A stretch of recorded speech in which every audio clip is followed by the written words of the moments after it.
In tonight's true scary story, we're heading deep into a national park where the wilderness doesn't just erase people.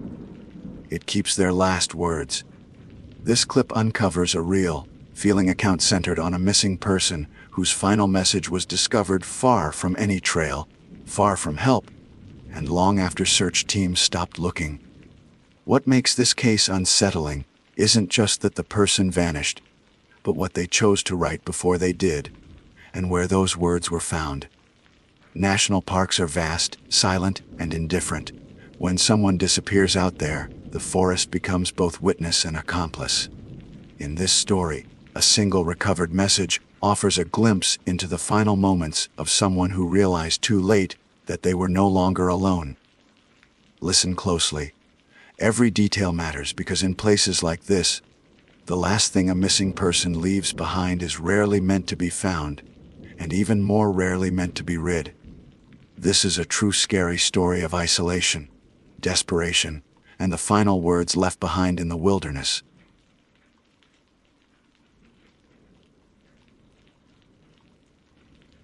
My name is Patrick Doyle. I am writing this because the official report reduced everything to a few sterile lines, and because I have learned that if I do not put the sequence of events down exactly as they happened, my own memory starts to soften the edges in ways that make the truth easier to live with. I was employed as a seasonal recovery technician, contracted by the Park Service, the kind of work that sits in the quiet space between search and rescue and property management. When a hiker is declared missing long enough that the chances of survival narrow to a line on a chart, my job begins. I retrieve equipment, document locations, and return what can be returned to families.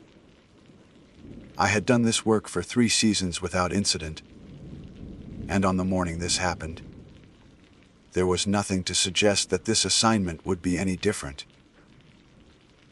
The call came just after sunrise. A solo hiker had been reported overdue the previous night, and an aerial sweep conducted at first light had identified a backpack and scattered personal items near a secondary trail junction. Search teams were still being mobilized, but I was asked to head out immediately to secure loose gear before weather moved in. The forecast called for heavy cloud cover by late afternoon, and the concern was that rain would destroy any chance of preserving evidence. I was given a location, a radio channel, and the name of the missing hiker. I will not include that name here, out of respect for the family. But it is important to know that this was not an anonymous case. He had filed an itinerary, checked in at the ranger station, and left a vehicle in the main lot. He had done everything right. I signed out a park vehicle, checked my pack, and drove the service road until it narrowed into a dirt track. From there, I continued on foot. The trail was familiar to me, one I had walked dozens of times. It followed a shallow ridgeline, cut through mixed forest, and eventually descended toward a series of switchbacks. The air was still, the kind of quiet that amplifies every footstep and breath. I remember thinking that it felt like a good day to be outside, which is a small detail that bothers me now. It suggests a normalcy that did not belong there. The first item I found was the backpack, resting against a fallen log about 20 yards off the trail. It had been opened, its contents partially removed, and placed neatly beside it. That detail stood out immediately. In accidental losses, gear is usually scattered by panic or wildlife. This looked deliberate. I photographed the scene, logged the coordinates, and began cataloging the items: a water bottle, a compact stove, a folded map, a journal sealed in a plastic bag. Then I saw the camera. It was a mid-range digital camera, the kind marketed to hikers for durability. It lay face down on a patch of dry needles. When I picked it up, the body was warm, not in the way electronics heat up from use, but as if it had been resting against a human body not long before. I noted that in my log, though I told myself it was probably just insulated by the ground. I powered on to check the battery and confirm whether the memory card was intact. The screen lit up immediately. The camera was set to playback mode, displaying the most recent image. At first glance, it looked like an accidental shot. The frame showed a section of trail, slightly blurred at the edges, with the forest receding into shadow. It took my brain a moment to process what I was seeing, because the perspective was wrong. The image was taken from chest height, centered, and directly behind someone wearing a dark jacket and a familiar pack. I recognized the pack before I recognized myself. The jacket was mine. The pack was mine. The photo had been taken from directly behind me. I lowered the camera and turned slowly, scanning the trees, the undergrowth, the empty trail. There was no movement, no sound. I was alone. I checked the timestamp on the image. It was from later that morning. Less than an hour earlier, at a time when I knew had been driving the service road, miles away. The GPS data embedded in the photo matched my current location exactly. I told myself, very calmly, that there had to be an explanation. Cameras glitch. Metadata can be corrupted. Someone could have accessed my image archive. These were all reasonable thoughts, and I clung to them as I scrolled back through the photo roll. The images preceding the last one showed the missing hiker alone on the trail, progressing steadily deeper into the park. The lighting shifted gradually, marking the passage of time. There were no other people visible in any of them. As I continued backward, the hiker began to appear less centered in the frame. In some photos, he was partially obscured by trees, as if the photographer had been walking slightly off trail to keep him in view. In others, the distance between the subject and the camera closed by a few steps at a time. The final image of the hiker showed him stopped, shoulders tense, head turned slightly as if listening. The next image after that was the one of me. I checked the camera's settings. There was no timer active, no burst mode. Each photo had been taken manually. I reported the find over the radio, keeping my voice level and my language precise. I stated that I had recovered a camera belonging to the missing hiker, and that it contained potentially significant evidence. I did not mention the last photo. I do not know why. Perhaps I wanted confirmation before sounding alarmist. Perhaps, on some level, I already knew that saying it out loud would make it real. I secured the camera in an evidence bag and shouldered my pack. As I stepped back onto the trail, I became acutely aware of the space behind me. Every instinct urged me to turn around again, to check, to confirm. I forced myself not to. I have been trained that unnecessary movement contaminates scenes and compromises situational awareness. I focused on the path ahead, the rhythm of my steps, the steady weight of my gear. After a few minutes, I heard a faint sound that did not match the environment. It was soft, irregular, and close. It took me longer than it should have to identify it as the sound of a camera shutter. I stopped. The forest went silent again. No wind, no birds, no insects. Just the echo of that sound in my head, and the certainty that whatever explanation I had been constructing was no longer sufficient. I stood on the trail longer than was reasonable, waiting for my breathing to slow, and for the forest to resume its normal background noise. Training tells you to identify a sound, confirm it, and move on. What it does not tell you is how to proceed when the sound you hear has no acceptable source. I reminded myself that stress distorts perception, that a snapping branch or the mechanical click of my own radio could have registered incorrectly. I resumed walking deliberately, keeping my pace even and my eyes forward. The trail bent gently to the left and descended toward a shallow ravine. Sunlight filtered through the canopy in broken sheets, and every shadow felt too deliberate, too well placed. I became conscious of my posture, of the angle of my shoulders, of the fact that if someone were behind me, they would have a clear, unobstructed view. That thought lodged itself in my mind and refused to move. I adjusted the straps of my pack, more for the excuse to pause than for comfort, and listened. Nothing. The radio crackled softly with routine traffic from the staging area. Search teams were converging, dogs were being prepped, and a helicopter was en route. The normalcy of the chatter grounded me, even as it contrasted sharply with what I had just experienced. I reported my progress and confirmed my estimated time back to the trailhead. Again, I did not mention the shutter sound. Each second that passed made it harder to justify bringing it up. As I reached the bottom of the ravine, I noticed footprints in the damp soil near a trickle of water.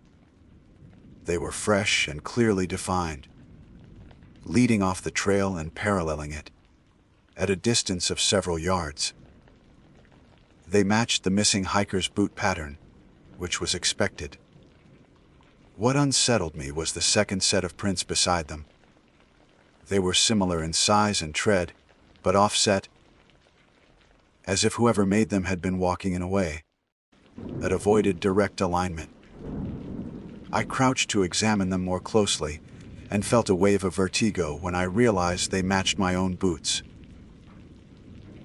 The impressions were deeper, sharper, as if they had been made with more weight or force. I checked the soil ahead and behind me. My own prints were there, but these were older, pressed into the earth before I arrived. I stood up slowly, my knees protesting the movement, and scanned the area. The footprints continued, always just far enough off the trail to remain out of sight, unless you knew to look. I took photographs, documented the anomaly, and marked the location. Every action felt procedural, almost rehearsed, and I clung to that. Procedures exist to impose order on chaos. They give you something to do when your instincts are screaming that something is wrong.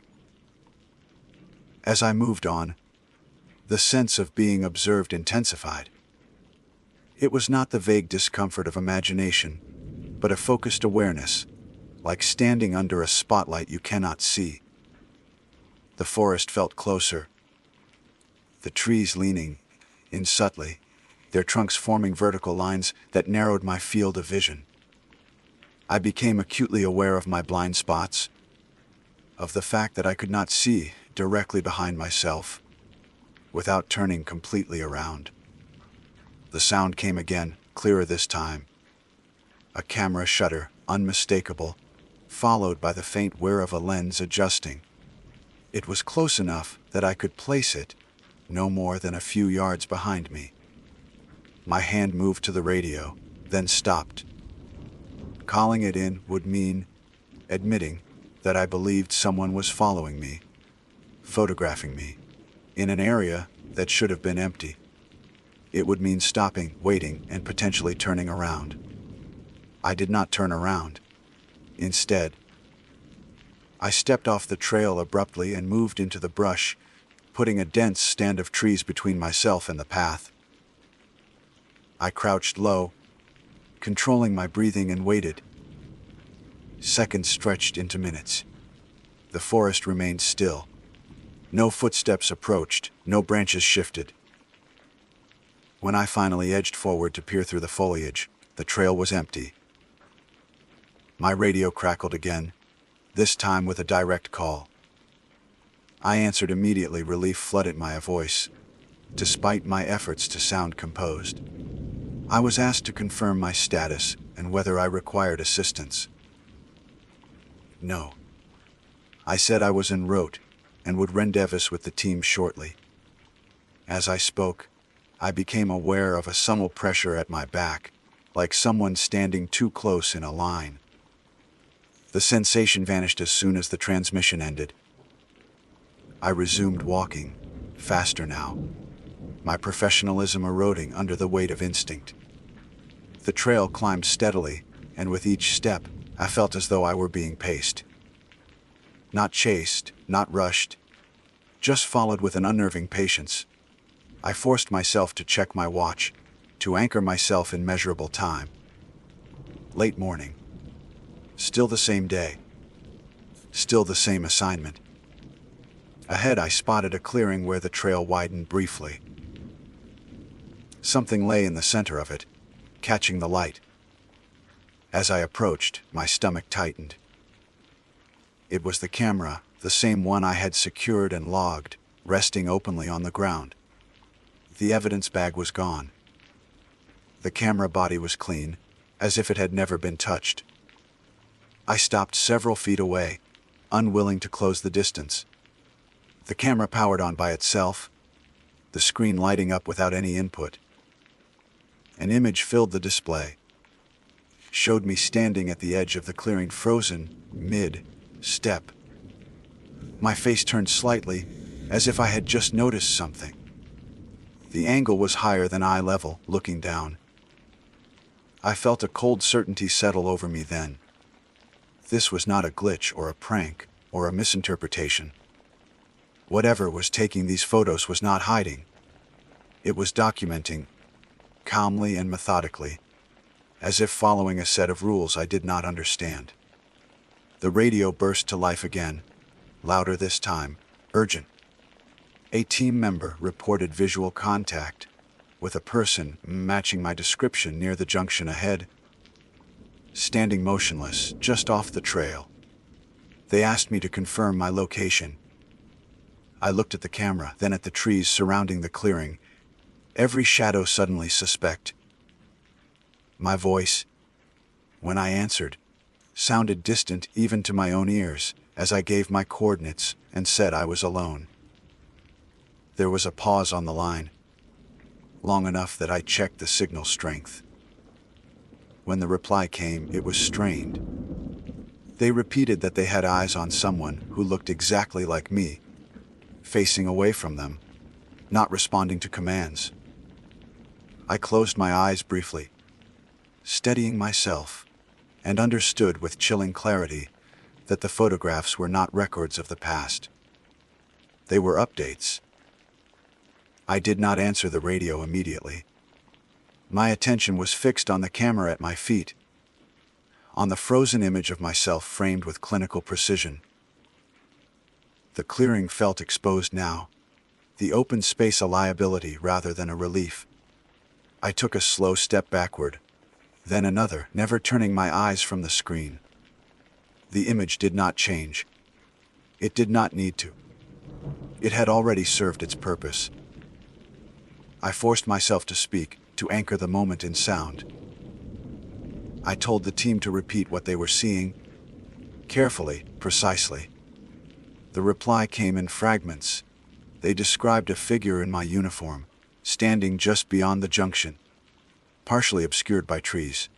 The posture was wrong, they said. Too still.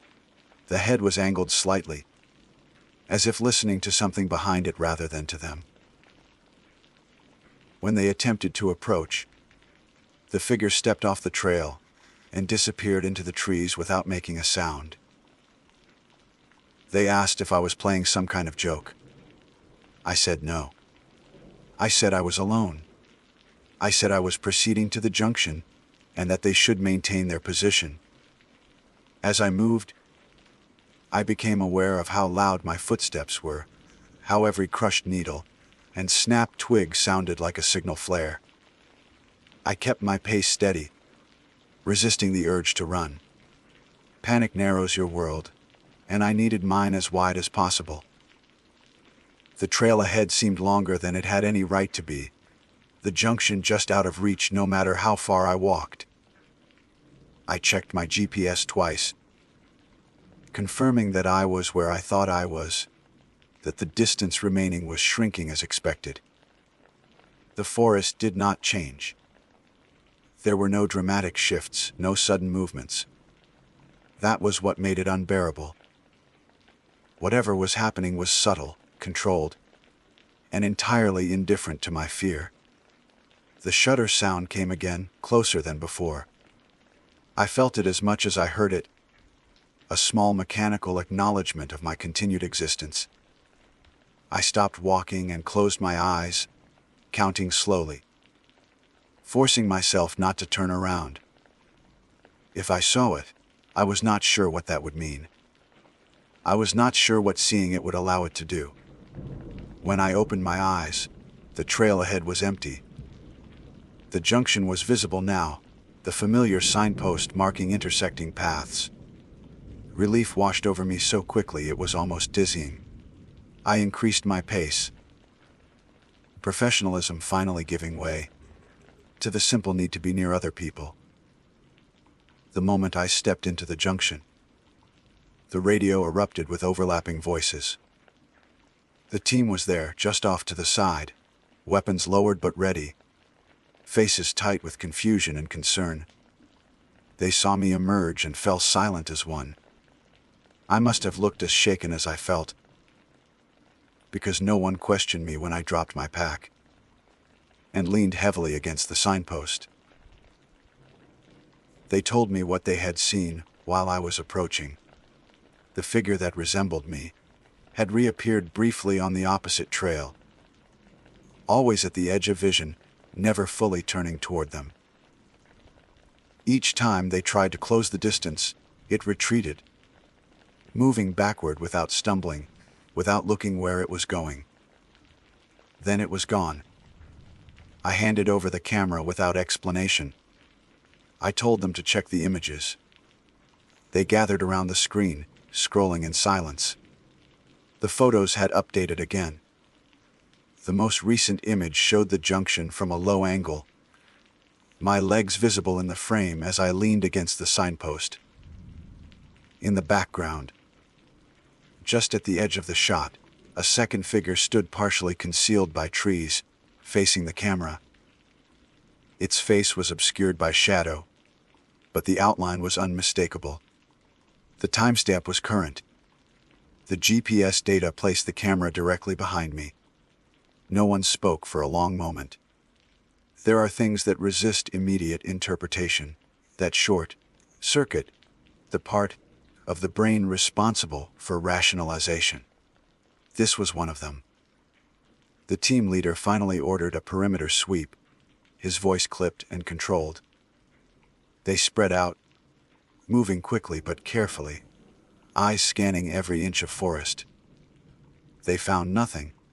No additional footprints, no disturbed brush, no sign that anyone else had been there. The only evidence was the camera, its contents now secured and duplicated. The decision was made to evacuate the area and suspend recovery operations until further notice. The missing hiker would not be found that day. We returned to the trailhead in tight formation. I was not left alone at any point. Still, the sensation of being observed did not fade. It followed me like an echo, present even in the open space of the parking lot, even as vehicles came and went, and radios buzzed with updates. At the ranger station, the camera was sealed, logged, and placed in secure storage. An incident report was drafted that avoided speculation and stuck to verifiable facts. I was asked to give a statement, which I did, carefully omitting nothing, but also adding nothing that could not be corroborated. The shutter sounds, the photographs, the duplicated footprints were all included. I was placed on administrative leave pending review. That evening, as I drove home, I kept checking my mirrors. Not because I expected to see something, but because I could not shake the feeling that if I did not look, something would occupy that space. When I arrived, I locked the door behind me and stood in the quiet of my living room, listening to the ordinary sounds of a building settling, of neighbors moving about their lives. My phone vibrated in my pocket. It was an automated notification from the park's digital evidence system. A new file had been added to the case folder, associated with the missing hiker's recovery. I stared at the screen, my pulse loud in my ears, and told myself that systems update, that data syncs, that coincidences happen. I opened the file. It was a photograph. The image showed the back of my head and shoulders as I stood in my living room, keys still in my hand. The door closed in front of me. The angle was wrong for any known camera in my apartment. The lighting was flat and even, as if the flash had been diffused intentionally. The timestamp was from moments earlier. I did not call anyone. I did not scream. I sat down slowly, placed the phone face down on the table, and tried to breathe. The rules, whatever they were, had changed. Or perhaps I had simply misunderstood them before. I understand now that the missing hiker was not being followed in the way we assume when we think of danger. He was being replaced, updated frame by frame, until there was nothing left to distinguish the record from the subject. The camera did not capture his end. It documented his transition. And now that the process has started with me, I believe I know how it concludes. The last photo will not show me from behind. It will show an empty frame, perfectly composed, as if waiting for the next subject to step into view.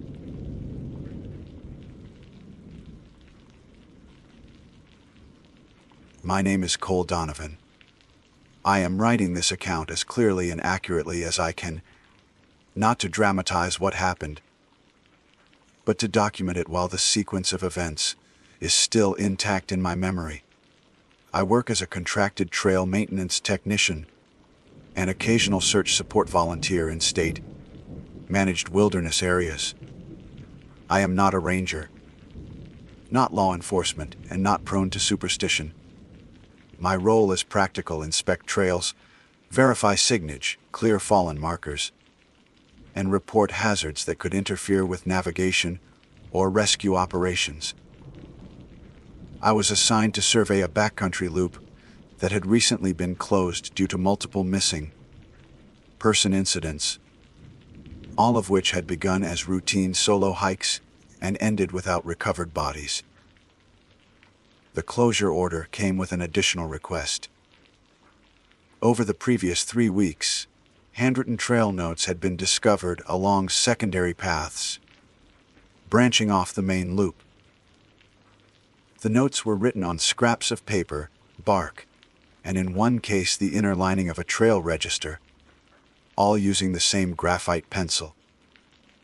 Each note appeared to be instructional, phrased as guidance for rescuers or search teams. Phrases like, "Stay left at the split," "Water downhill, follow the sound," and "Do not cross after dusk," were common. The problem was that none of the missing hikers had reported carrying notebooks, and the handwriting was identical across all samples, regardless of surface. My task was to follow the route suggested by these notes, document their placement, and remove any that could mislead future search efforts. I began just after sunrise. The weather was stable, cool, and dry, with no forecasted storms. I logged my entry time, secured a GPS tracker, and carried standard equipment: map, compass, satellite communicator, first aid kit, and camera. The first note was exactly where the report said it would be, pinned beneath a loose stone at the trailhead marker. It read, "If you're early, you're safe. Keep moving." I assumed it was a warning about afternoon weather patterns, or wildlife activity. I photographed it, bagged it, and continued. Within the first hour, I found 4 more notes, each one placed with deliberate visibility. None were hidden. They were positioned at eye level, weighted against rocks, or scratched into fallen logs, where the grain naturally guided the eye. The language was calm, almost professional, as if written by someone familiar with search protocol. Avoid the creek bend. Sound carries wrong there. Footing unstable past the second pine stand. Mark time. Do not linger. I began to notice that the notes were not evenly spaced, but clustered around decision points. Forks, elevation changes. Areas where the trail narrowed or widened unexpectedly. By late morning, my GPS began to show minor discrepancies. Nothing dramatic, just slight deviations between my logged position and the mapped trail. I attributed it to tree cover and terrain interference. The forest was quiet in a way that felt normal at first. No wind, minimal insect noise, distant bird calls that never seemed to get closer. I stopped for water and noticed a note tucked into the mesh pocket of my pack. I am certain it had not been there before. It read, "You're doing well. Keep following." I checked my gear immediately. Nothing else was disturbed. No footprints around my rest spot. No snapped branches, no signs of another person. I considered turning back, but my assignment was clear, and the situation, while strange, was not yet threatening. I told myself someone was playing a prolonged prank, perhaps a local with too much time and access. I continued, documenting everything. The notes began to change tone after noon. They became more specific, less general. Your pace is correct. Do not answer sounds that repeat. If you hear your name, keep walking. I did not hear my name. What I did hear was something like movement parallel to the trail, always just out of sight, matching my speed. Whenever I stopped, it stopped. When I resumed, it resumed. There was no rustling, no breaking branches. Just the sense of presence that comes from peripheral awareness rather than sound. Around mid-afternoon, I realized the notes were no longer just ahead of me. I found one behind me, attached to a tree I had already passed. It read, "Good.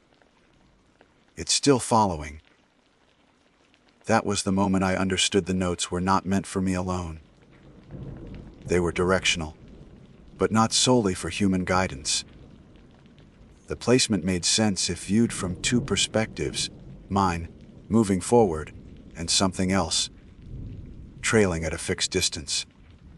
I altered my route slightly, stepping off the suggested path to test my assumption.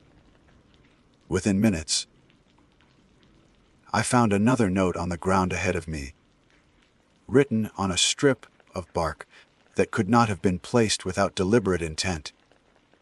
Stay on the line. It learns when you improvise. My breathing became controlled, measured. Panic would only worsen my judgment. I marked my position and tried to call in, but my satellite communicator displayed a delay error. Signal pending. No outbound confirmation. The forest began to feel narrower, though the trail itself had not changed. Light filtered differently, as if the canopy had thickened. I found another note, this one longer than the rest. Rescuers don't get lost. They get led. If you stop, it catches up. If you run, it adapts. Walk. It prefers patterns. I could feel something behind me then, not close enough to see, but close enough that my instincts screamed to move. So I walked, steady and deliberate, following the path the notes laid out, aware that every instruction was shaping, not just my movement, but the movement of whatever was using me as a reference. By the time the sun began to dip, I had found more notes than I could carry. They were everywhere now, marking trees, stones, even the ground itself. Each one reinforced the same directive: keep going, keep pace, do not deviate. And beneath all of it, the unspoken understanding that I was no longer the primary subject of this guidance.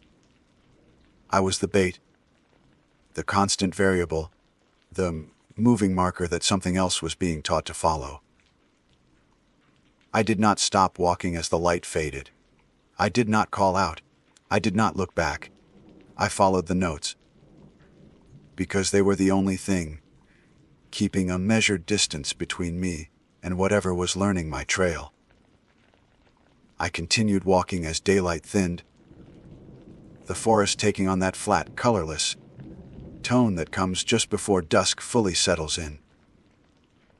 My watch showed I had been moving for over 9 hours without significant rest. Yet fatigue felt secondary to the awareness pressing against my back. The notes did not stop appearing when the light faded. If anything, they became more frequent, as if whoever, or whatever, was placing them understood that visibility was becoming a liability. The trail sloped downward into a basin where the air felt cooler and heavier. Sound behaved strangely there. My footsteps sounded delayed, like echoes arriving half a second late. I found a note carved shallowly into the exposed root of a fallen tree. Sound bends here. Do not trust distance. I stepped carefully, placing each foot deliberately, resisting the urge to speed up. My GPS no longer updated in real time. The last logged position remained frozen, the timestamp ticking forward while the coordinates stayed the same. I tried my communicator again. This time it powered on fully, but the screen displayed an outgoing message. I had not Stielmoven. I deleted it immediately, my hands steady despite the cold creeping into my fingers. Before I could compose my own message, the device shut itself off. I stowed it and focused on the trail ahead, narrowing my attention to the rhythm of movement. Step, breath, step.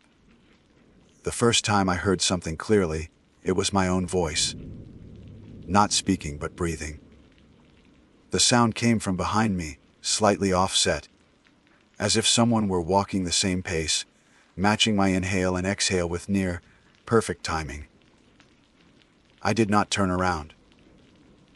A note was pinned to a low branch at chest height, the paper fluttering slightly despite the still air. Do not synchronize. It means it's close enough.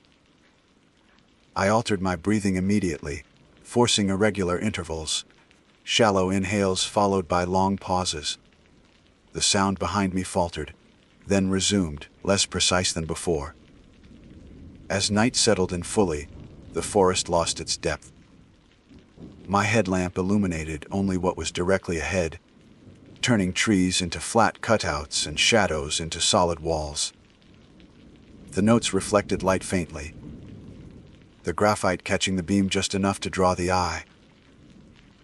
They guided me through narrow passages, around dense undergrowth and across shallow streams. Each crossing had a note waiting on the far side. Good. It hesitated. Water slows it, but teaches patience. Do not thank it. I began to understand that the notes were documenting progress, not just instructing movement. They were a record of behavior, a field guide being written in real time. Somewhere behind me, something was learning terrain, distance, response time, and I was the measuring stick. My legs ached, muscles tightening with each step, but I did not stop. The notes warned against it repeatedly. Stopping equals invitation. Stillness is permission. If you fall, do not stay down. I stumbled once on uneven ground, catching myself on a tree trunk. The sound behind me surged closer, heavy and wet, like fabric dragged across soil. I pushed forward immediately, heart hammering, until the distance stretched again. Near what I estimated to be midnight, the trail widened unexpectedly into a clearing. Moonlight spilled through a break in the canopy, illuminating a rough circle of stones. There were notes everywhere here, dozens of them, layered over one another, some faded, some fresh. Many were torn, rewritten, corrected. I stopped at the edge of the clearing despite the warnings, drawn by the density of information. That was my mistake. The sound behind me did not stop this time. It entered the clearing with a deliberate weight. Something tall enough to brush branches without snapping them. I could feel it then, not just as presence, but as pressure, like the air itself was being displaced. A note lay at my feet, larger than the others, written with a firmness that tore the paper slightly. Do not let it see you rest. Move through. I crossed the clearing at a steady pace, refusing to break into a run. Halfway across, I noticed the stones were arranged deliberately, marking distances, angles, lines of sight. This was not just a waypoint. It was a training ground. Every missing person report I had read flashed through my mind. Every unexplained disappearance, suddenly reframed as part of a longer process. On the far side of the clearing, the trail narrowed again, plunging into denser forest. The notes thinned out, becoming shorter, more urgent, almost done. It understands now. Final segment. My sense of direction was gone. I was no longer sure which way led back to the trailhead, or if that concept even applied anymore. All that mattered was forward motion. The presence behind me changed as well. It no longer mimicked my pace perfectly. Sometimes it lagged, sometimes it closed the gap quickly, testing reactions. Each adjustment was met with a new note ahead, confirming the outcome. Correct response. Delay noted. Do not repeat mistakes. I realized then that the notes were not just for guidance. They were feedback, a loop of instruction and correction. My headlamp flickered once, then steadied. A note taped to a rock read. Light attracts attention, but darkness invites contact. I kept it on. I needed to see where I was going, even if it meant being seen. By the time exhaustion began to blur my vision, the notes led me toward rising ground. The forest thinned slightly, the incline forcing slower movement. My breathing grew heavier, no longer something I could easily control. Behind me, the sound adapted again, matching my irregular gasps with unsettling accuracy. Another note waited at eye level. It can keep this up longer than you can. I understood, then, that the path was narrowing toward an endpoint, not a destination, but a conclusion. Whatever had been learning from me was nearly finished. The notes ahead grew sparse, as if fewer corrections were needed now.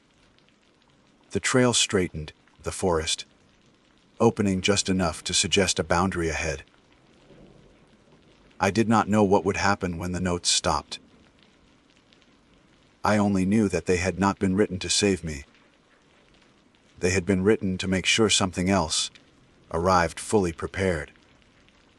The incline leveled out abruptly, my boots striking firmer ground that felt almost engineered after hours of uneven terrain.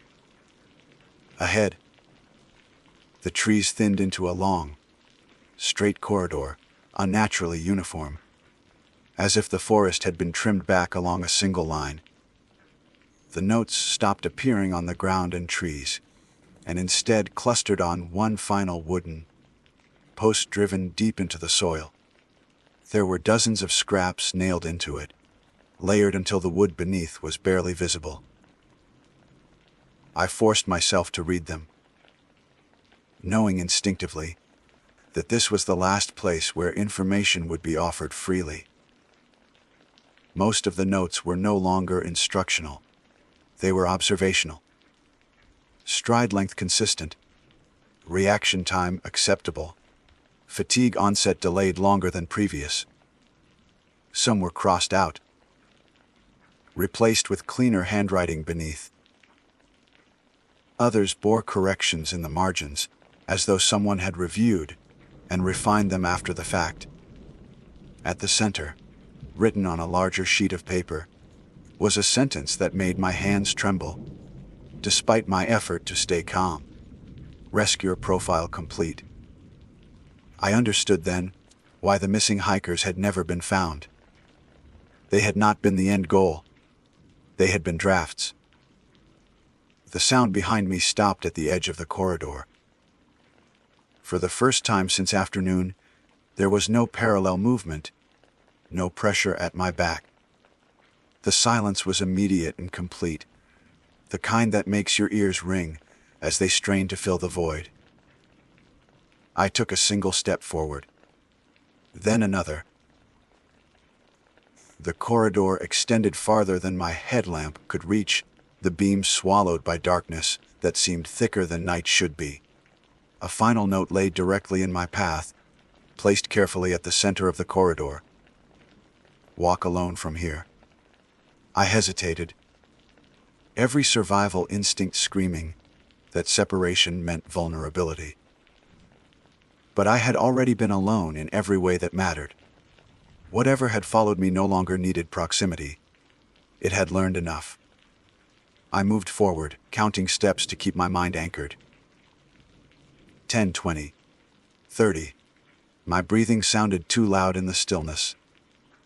The corridor ended at a steep drop, off overlooking a ravine I did not recognize from any map or survey. A narrow footbridge spanned the gap, constructed of old planks and steel cable, weathered but intact. There were notes nailed along the handrail, spaced evenly, each one documenting a successful crossing. Maintained balance. Fear response manageable. Did not look down. I forced myself to keep my eyes forward and stepped onto the bridge. Halfway across, I felt it again. Not behind me, not ahead, but all around, as if the ravine itself were breathing. The cables vibrated faintly, not from wind, but from something shifting its weight somewhere beyond sight. A note was taped at eye level, inches from my face. Do not stop here. It can reach. I crossed the remaining distance without slowing, my muscles screaming in protest. When my boots hit solid ground on the far side, the vibration ceased. The presence did not follow. Instead, it lingered, watching, assessing. I could feel its attention like heat on my skin. The trail beyond the bridge was short, barely more than 100 yards, and ended at a service road I recognized immediately. Relief hit me so hard my knees nearly buckled. I stepped onto the gravel, the open space feeling unreal after the claustrophobic forest. My communicator powered on by itself, displaying a blinking confirmation of signal acquisition. Before I could send anything, a message appeared on the screen, XX. OGED. I did not reply. I did not linger. I followed the road until dawn broke fully, the sky pale and indifferent above the tree line. When I reached my vehicle, I locked the doors and sat inside for several minutes, hands shaking as the adrenaline finally drained away. There were no notes on the windshield, no marks on the ground around the tires. For a moment, it almost felt like the night had been a hallucination brought on by exhaustion. That illusion shattered when I checked my pack. Every note I had collected was gone. The bag was empty except for my equipment, neatly arranged as I had packed it. In its place was a single sheet of paper, folded carefully. The handwriting was the same, precise and confident. It read, "Thank you for your cooperation. Future rescues will be more efficient." I reported everything when I returned. The notes, the corridor, the bridge. My supervisors listened politely, their expressions carefully neutral. They told me the area would remain closed, that my report would be filed, reviewed, and archived. I was advised to take extended leave. I was not asked to return to field work. Weeks later, I learned that a new search and rescue call had been quietly implemented for the region. Routes adjusted, timelines shortened, recovery rates improved marginally, though bodies were still rarely found intact. I read the guidelines out of morbid curiosity and felt a chill crawl up my spine. The language was familiar, calm, observational, instructional. I no longer hike. I no longer volunteer. At night, when I walk through parking lots or empty streets, I sometimes feel that same measure pressure at my back. The sense of something keeping pace, just beyond my field of vision. There are no notes now, no guidance offered. It doesn't need them anymore. It knows the way.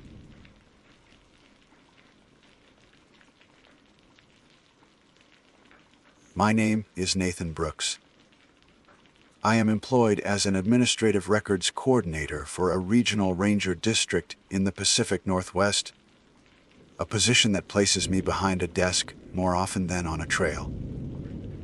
My responsibilities are procedural and clearly defined: auditing incident reports, cross-checking missing persons files, and ensuring that archived materials stored at outlying ranger stations are properly digitized before being transferred to the central database.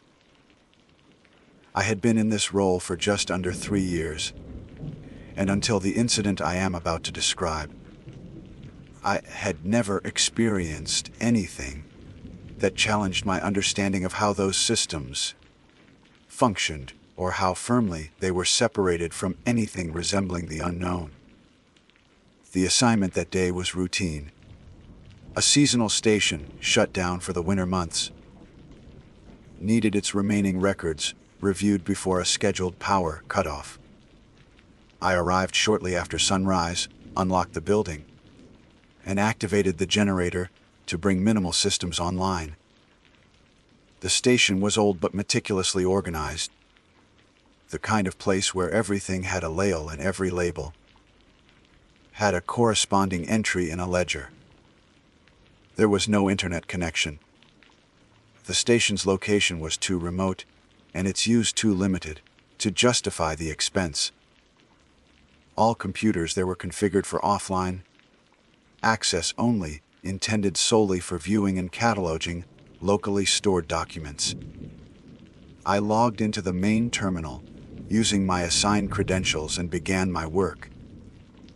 The morning passed uneventfully as I reviewed standard materials: trail maintenance logs, wildlife sighting reports, weather summaries. Shortly after noon, I opened a folder labeled "Unresolved Pending Transfer." Inside were several missing person cases, most of them years old. I selected one at random, expecting scanned statements and search maps. Instead, I found an email.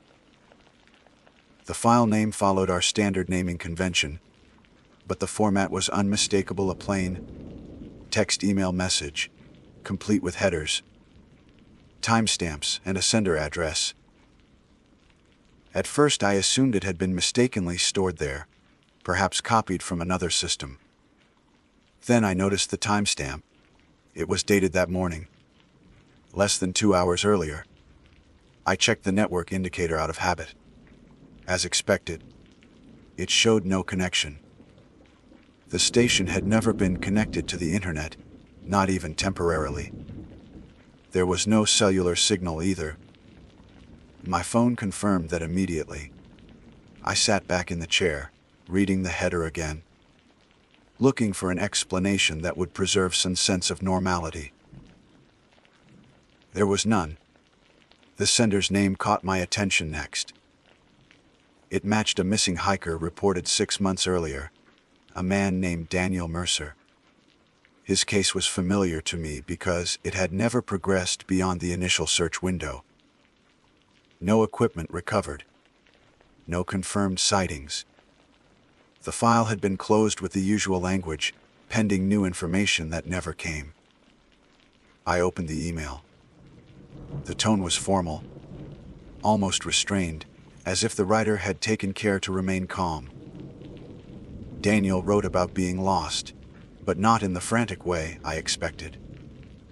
He described his surroundings with precision: the slope of the ground, the sound of water somewhere below him, the way the trees seemed closer together than they should have been. He mentioned trying to retrace his steps and finding that the trail markers no longer aligned with his memory. Nothing about injury. Nothing about panic. Halfway through the message, he addressed the reader directly. "If you are reading this," he wrote, "then I did not make it back. Please do not assume I stopped moving. Please do not assume I stopped trying. I checked the system clock. It was accurate. I checked the file properties again. Creation time 10:17 a.m. I had arrived at the station at 8:40. The generator logs showed no interruptions. No external devices had been connected. There was no record of any user accessing the terminal before me. I told myself there had to be a simple explanation. Some delayed synchronization, a corrupted timestamp, anything. I closed the file and reopened it. The text remained the same, but the scroll bar had shifted slightly, as if more content existed below what I had just read. I continued. The second half of the email grew more specific. Daniel described moving toward what he believed was a ranger station. He wrote about seeing the outline of a building through the trees and hearing the low mechanical hum of a generator. He said he had tried to call out, but felt an immediate urge not to, as if sound itself might draw attention. He did not specify from what. Near the end, the language changed.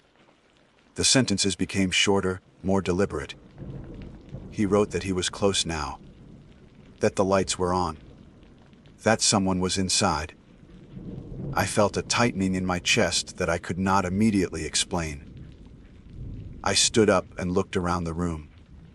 The station was exactly as it had been all morning: silent, orderly, isolated. The only sound was the generator outside, steady and unchanging. The final line of the email was time, stamped at 12:46 p.m. "Thank you for staying," it read. "I need you to finish reading this." The file ended there. No signature, no attachment. I closed the folder and disconnected from the terminal, then reconnected, hoping the file would disappear or correct itself. It did neither. If anything, the folder now appeared to contain one additional file, identical in name but marked as unread. I did not open it immediately. Instead, I documented what I had seen, writing detailed notes as required by protocol. I photographed the screen with my phone. Though I knew the lack of signal meant nothing could be transmitted, I stepped outside to clear my head, breathing in the cold air, listening to the forest for anything out of place. Nothing moved. When I returned inside, the terminal screen was awake. The unread file was still there. Its timestamp had updated to 12:59 p.m., against my better judgment, and with no explanation I could articulate even to myself, I opened it. The email began mid-sentence, as if continuing a thought already in progress. Daniel wrote about standing just outside the station door. He described the handle, the peeling paint, the faint warmth radiating through the wood. He wrote that he could hear me inside, though he did not specify how. He asked me not to leave. I reached the end of the visible text and found that the scroll bar extended further than before. The last line was new. "I am here now, Nathan." I did not hear a knock. I did not hear footsteps. But as I stood there, staring at the screen, the generator outside faltered for the first time. that day, its rhythm breaking for just a second before resuming, and I realized with a clarity that left me cold that whatever had written that email knew exactly where it was and exactly who was reading it. I did not move for several seconds after reading that final line. My hands rested on the edge of the desk, fingers numb, as if my body had decided to pause, everything except breathing. The generator outside continued its uneven rhythm, the brief falter still echoing in my thoughts. I told myself, very deliberately, that fear was not evidence. Fear was a response to uncertainty, and uncertainty could be resolved by procedure. I shut down the terminal. The screen went black, the hum of the monitor fading into the ambient quiet of the station. I waited, watching for anything. Lights flickering, doors shifting, sounds that did not belong. Nothing happened. The building remained still, sealed, exactly as it should have been.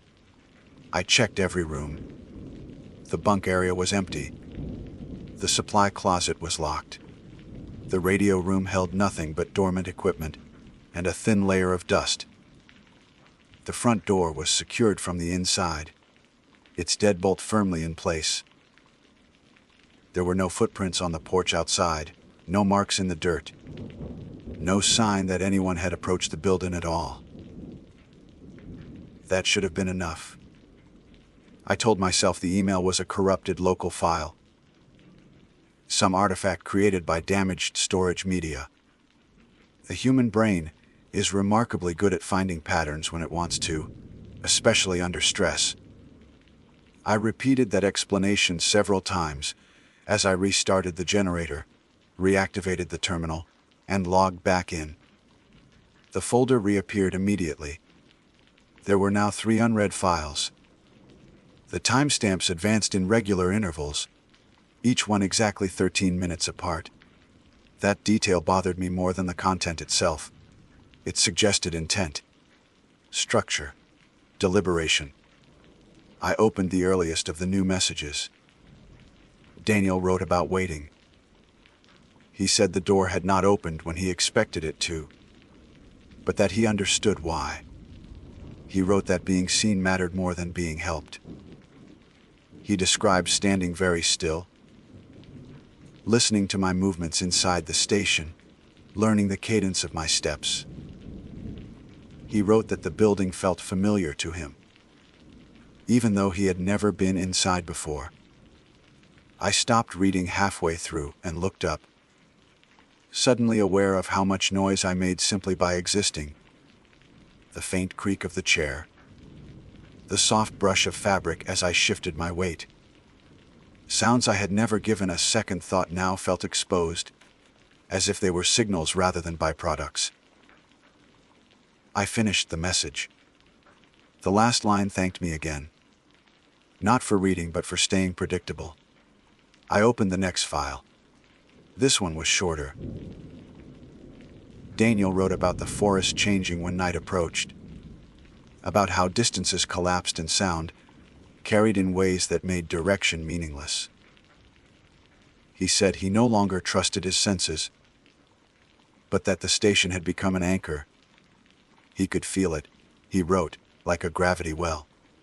He said that whatever had followed him stopped out when he reached the clearing, lingering just beyond the edge of the light. That sentence made me turn slowly toward the window. The daylight was already thinning, the sun sliding behind the tree line faster than I had anticipated. The forest beyond the glass looked denser now, the shadows between trunks blending together. I saw nothing move, but the sense of being observed pressed in on me, all the same. The final unread file remained unopened. Before I could stop myself, I checked the time. It was approaching late afternoon. I had planned to finish my work and leave well before dark, but the idea of walking back to my vehicle, of crossing that open space alone, felt suddenly unreasonable. The station had always represented safety to me, Now it felt like a boundary, and I could not tell which side of it I was supposed to be on. I opened the last message. Daniel wrote that he no longer knew how long he had been there. He said time behaved differently once he reached the station, stretching and folding back on itself. He wrote that he could remember arriving, but not leaving. He wrote that he was tired of being alone in a place that clearly expected witnesses. Near the end, the tone shifted again. He apologized.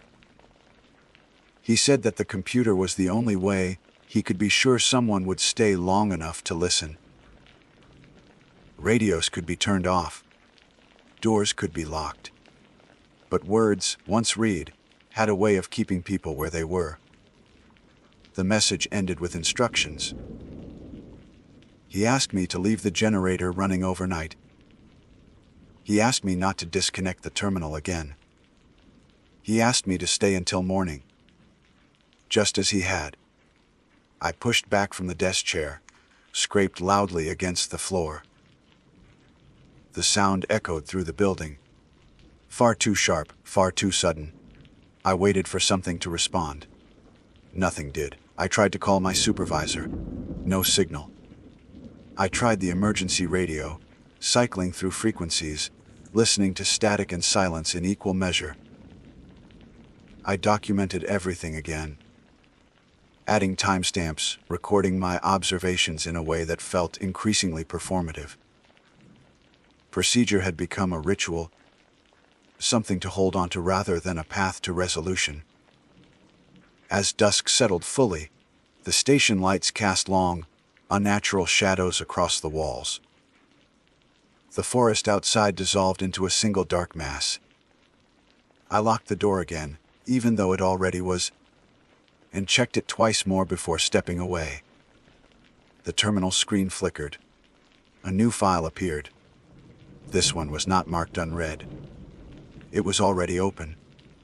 The text began typing itself onto the screen, letter by letter, at a pace that matched my own breathing. Still here, Nathan. I did not touch the keyboard. I did not move. I watched as the cursor blinked, waiting patient in a way no machine should have been. Outside, the generator's rhythm steadied, smoothing into something almost reassuring. I realized then that the station no longer felt empty. It felt occupied, not by a presence I could see or hear, but by an expectation. Someone had waited here before. Now it was my turn. I remained where I was, standing several feet from the desk, watching the cursor blink as if it were a living thing. My instinct was to shut everything down again, to pull the plug on the generator, and plunge the building into darkness. But the request from the last message echoed in my mind with uncomfortable clarity. Leave it running. Stay until morning. I did not believe in obedience to something I could not see, yet I was acutely aware that I had already followed every step without realizing it. The text began to change. A new line appeared beneath the question, forming slowly, deliberately. You do not have to answer out loud. My throat tightened anyway. I had not spoken since the afternoon, and the silence inside the station felt preserved, as though sound itself had become discouraged. I approached the desk with careful steps, stopping just close enough to read without touching anything. The computer fan hummed softly. The glow of the screen painted the room in pale blue light. More text appeared. You stayed when you could have left. That matters. I thought of the parking area beyond the trees, of the narrow access road winding back toward familiarity. I thought of how quickly the light had failed, how natural it had seemed to remain where I was. That realization unsettled me more than the messages themselves. I typed a single word before I could reconsider. Why? The response came immediately, without the hesitation of a system processing input. because leaving is how it keeps you moving. I stared at the sentence, trying to parse it in a way that preserved reason. The rational part of my mind insisted that what I was experiencing could still be explained by stress, by exhaustion, by some elaborate malfunction layered atop coincidence. But the rhythm of the exchange, the way it anticipated my thoughts, undermined every explanation I assembled. The text continued. I did not stop at the station. I passed it the first time. My hands hovered over the keyboard, unsure whether engagement was making things worse or simply inevitable. Daniel wrote about following the trail markers beyond the clearing, about feeling watched without seeing anything. He wrote that the forest seemed to encourage movement, to reward it with the illusion of progress. The moment he stopped, the pressure began. Sounds behind him, shapes just beyond his peripheral vision. He wrote that rest felt dangerous, but motion felt endless. The station, he said, was different. It did not urge him forward, it waited. I felt a chill settle into my spine, not sharp but deep. As if something had aligned itself with an idea I did not want to accept. The station had always been a place of pause, of shelter, of boundaries. It was where search efforts ended and reports began, where movement was replaced by record. Outside, the generator maintained its steady pace. The sound no longer felt mechanical. It felt intentional, like breathing. Daniel wrote that he returned to the station after realizing the trail would never give him permission to stop. He described standing in the clearing as night fell, watching the trees, listening to something large and patient reposition itself with every step he took. He wrote that the building did not open for him, not at first, but that it acknowledged him. The lights came on, he wrote, even though the station should have been unpowered. The generator started without a pull cord. The computer turned itself on. I looked down at the keyboard, at the faint wear marks left by years of routine use. I thought of all the hands that had rested there, all the reports written, all the names entered and filed away. The idea that this place acknowledged people not as occupants, but as entries made my skin prickle. I typed again. What happened to you? The reply did not come right away. The cursor blinked several times before the next words appeared. I stayed long enough to be recorded. The sentence seemed insufficient, yet it carried a weight that pressed down on my chest. Daniel wrote that the station did not want him, in the way a predator wants prey. It wanted him in the way a ledger wants a line filled. He described nights passing without sleep, days blurring into one another as the forest beyond. The clearing remained static, unapproachable. He wrote that once he stopped trying to leave, the pressure eased. The sounds retreated. The sense of pursuit faded. All that remained was the station and the work of being acknowledged. I scrolled down, heart pounding, afraid of what the next lines would confirm. Daniel wrote about realizing that the computer contained records he did not remember creating. Messages sent but never received. Emails addressed to names he did not recognize. He wrote that the station did not need the internet. It only needed continuity. Witnesses. The word lingered in my mind long after it appeared on the screen. I heard a sound then, faint but distinct. It came from the front of the building, a soft contact noise like fabric brushing against wood. I did not move toward it. I did not move away. I listened as it repeated, careful and patient, as if testing the surface. The screen brightened slightly. You hear it now. My breathing became shallow. I told myself not to look toward the door, that seeing would make whatever was happening more real.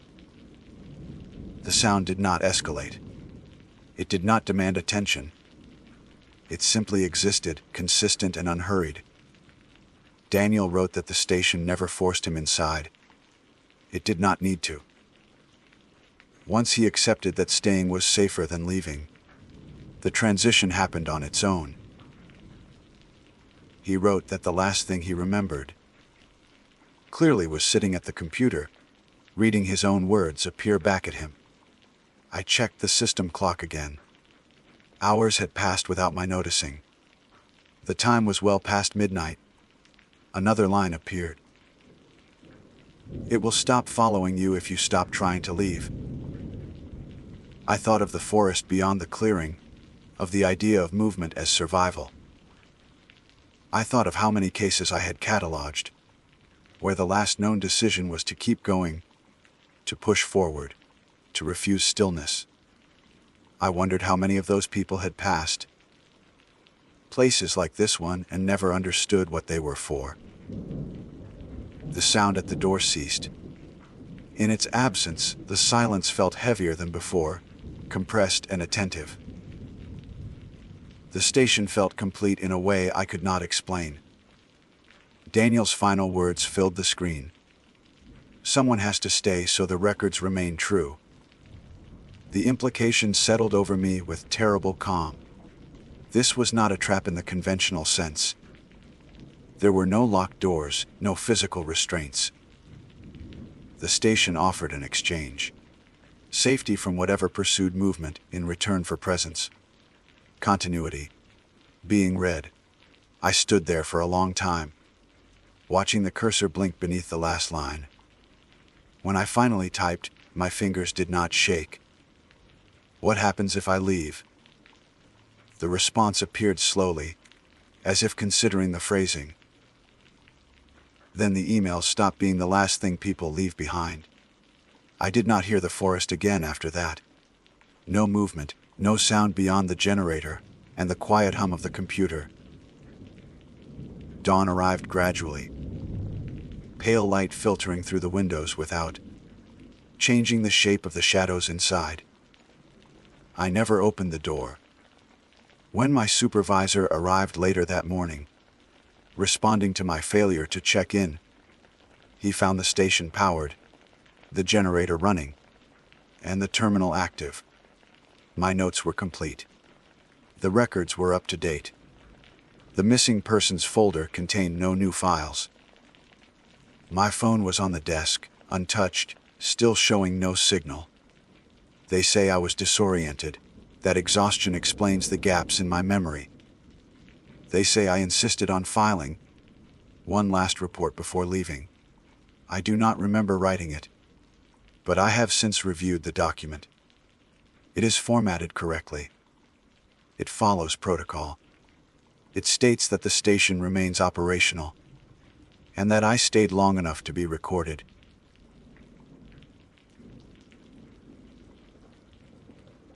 My name is Eric Vaughn. I am a senior communications technician contracted to maintain emergency relay systems for rural and protected areas in the western United States. I am not a storyteller by profession, and I am not inclined toward exaggeration. What I am about to describe took place over the course of a single day. During a scheduled maintenance rotation that should have been routine. I am writing this because the records alone do not capture what happened, and because replaying the audio without context would not convey why I no longer listen to recorded distress calls alone. On the morning of October 17th, I arrived at a small communications outpost located within a federally designated radio dead zone. The area is known for irregular signal propagation caused by geological formations that interfere with line of sight transmission. There is no cellular coverage, no civilian radio traffic, and no public access. The facility exists to record, buffer, and forward emergency transmissions once a viable uplink becomes available. Everything is logged. Nothing is supposed to change once it is stored. I signed in at Vol.44 and began my diagnostics immediately. Power systems were nominal. Environmental controls were stable. The recording server showed no errors. One item stood out only because it should not have been there. A buffered distress call flagged as unresolved. Time stamped 3 days earlier, originating from within the dead zone itself. That alone was not unusual. Hikers, pilots, and backcountry workers sometimes attempt emergency broadcasts from areas with no outbound signal. Those calls sit in storage until a relay window opens. What concerned me was the metadata. The call duration was listed as 2 minutes and 12 seconds, but the waveform preview displayed activity extending beyond that limit, as if overwritten and recorded multiple times in the same file container. I assumed file corruption. I put on my headset and played the recording. The voice belonged to a man, mid-30s to early 40s, speaking clearly but under obvious stress. He identified himself, gave approximate coordinates, and stated that he was injured and unable to move. His breathing was labored but steady. Wind noise suggested open terrain. At exactly 2 minutes and 12 seconds, the audio cut cleanly to silence. I replayed it to verify. The second playback was identical for the first 90 seconds. Then the man paused mid-sentence. I remember this clearly because I reached for my keyboard, thinking the playback had stalled. Instead, he inhaled sharply and said, "That's not what I said last time." I stopped the audio immediately. There was no digital artifacting, no splice markers. The waveform showed continuous recording. I rewound to the beginning and played it again. This time, the man followed the same opening script, but his tone was different, less panicked, more controlled. When he reached the 90-second mark, he said, "If you're hearing this again, then it didn't work."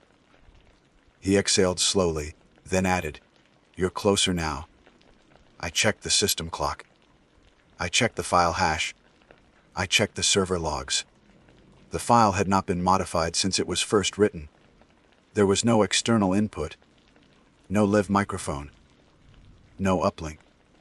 I told myself it was stress, fatigue, or some obscure playback glitch. I exported the file to a local drive and opened it on a separate machine. Same result, same changes. By mid-morning, I'd replayed the call 7 times. Each playback introduced minor variations. The opening details remained consistent: name, injury, general location. But the latter half evolved. The man began referencing the act of listening. He commented on pauses I had not made. He corrected himself mid-sentence, as if responding to an earlier version of his own message. On the 8th playback, he said my name. Not shouted, not emphasized, simply inserted, as though it belonged there. "Eric," he said, after a brief silence. "You're still trying to figure this out." I removed the headset and stood up. The room felt smaller than it had an hour earlier. The hum of the servers seemed louder, uneven. I reminded myself that my name was printed on my badge, logged in the system, visible in plain text. There were rational explanations, even if I could not immediately identify them. I documented the anomaly and attempted to archive the file for off-site analysis. The system refused. No error message appeared. The command simply did not execute. The file remained where it was, flagged unresolved. Just before noon, I replayed the call again, this time recording my own ambient audio as a control. The man's voice was calmer now. He no longer described his injuries. Instead, he spoke as if narrating a process. "It doesn't like repetition," he said, "but it listens when you do." I noticed something else then. Beneath his voice, very faint, was another sound. Not static, not wind. A rhythmic interference, almost like distant breathing. Synced not to his speech, but to the moments when I adjusted my headset or shifted in my chair. I ended the playback and sat in silence for several minutes. The dead zone lived up to its name. No outside noise. No signal. Just the facility and whatever was contained within its recordings. At 13:06, the server automatically queued the distress call for integrity verification. I did not initiate this. The system did it on its own, as if the file had requested attention. Against my better judgment, I let it play. The man spoke only once. "You shouldn't have listened this many times," he said. "It's closer to finishing now." The playback duration extended past 2 minutes. Past 5. The waveform filled with activity I could not categorize. I reached to stop it, and the system lagged. Just long enough for the final words to come through. "It doesn't need me anymore." I shut down the playback manually and disconnected the headset. The room felt cold despite stable temperature readings. I packed my equipment with the intention of leaving early and filing an incident report from a secure location. As I stepped toward the exit, the facility's emergency radio crackled to life. There was no signal indicator, and the voice that came through was not recorded. Part 2, the radio activation stopped me mid-step. I had worked around emergency equipment long enough to know the difference between interference and an open channel. This was neither. There was no carrier tone, no burst of static, no signal strength fluctuation. The speaker simply engaged, as if someone on the other end had pressed a button inside the room with me. For several seconds, nothing came through. I stood still, hand resting on the door handle, listening to my own breathing echo faintly off the concrete walls. The servers behind me continued their steady hum. According to every system display, the facility was still isolated. No uplink window. No inbound transmission. Then a voice spoke. It was the same man from the recording. I recognized the cadence immediately, even before the words registered. He sounded closer now, not louder, but clearer, as though the distance between us had been reduced in some way that had nothing to do with volume. "Eric," he said, "you're hearing this sooner than I did." I turned slowly, facing the radio console. The microphone indicator light was dark. The recording server showed no active playback. This was live audio, coming from nowhere a live signal could exist. I didn't know it could do that at first. The man continued. "The changes. The way it fills in gaps." I thought I was losing time. I forced myself to move. I crossed the room and pulled the main power breaker for the radio equipment. The lights flickered briefly, then stabilized on auxiliary power. The radio speaker went silent. I waited. 10 seconds. 20. The speaker clicked once and resumed. "You can't turn it off once it knows your patterns," the man said, his tone almost apologetic. I tried. I backed away until my shoulders touched the far wall. My mind raced through protocols, explanations, anything that would frame this as a technical, instead of what it felt like, a conversation I had not agreed to participate in. "Who are you?" I asked, my voice sounding small in the room. There was a pause, longer than before. When he answered, his voice carried a strain that had not been present in the recordings.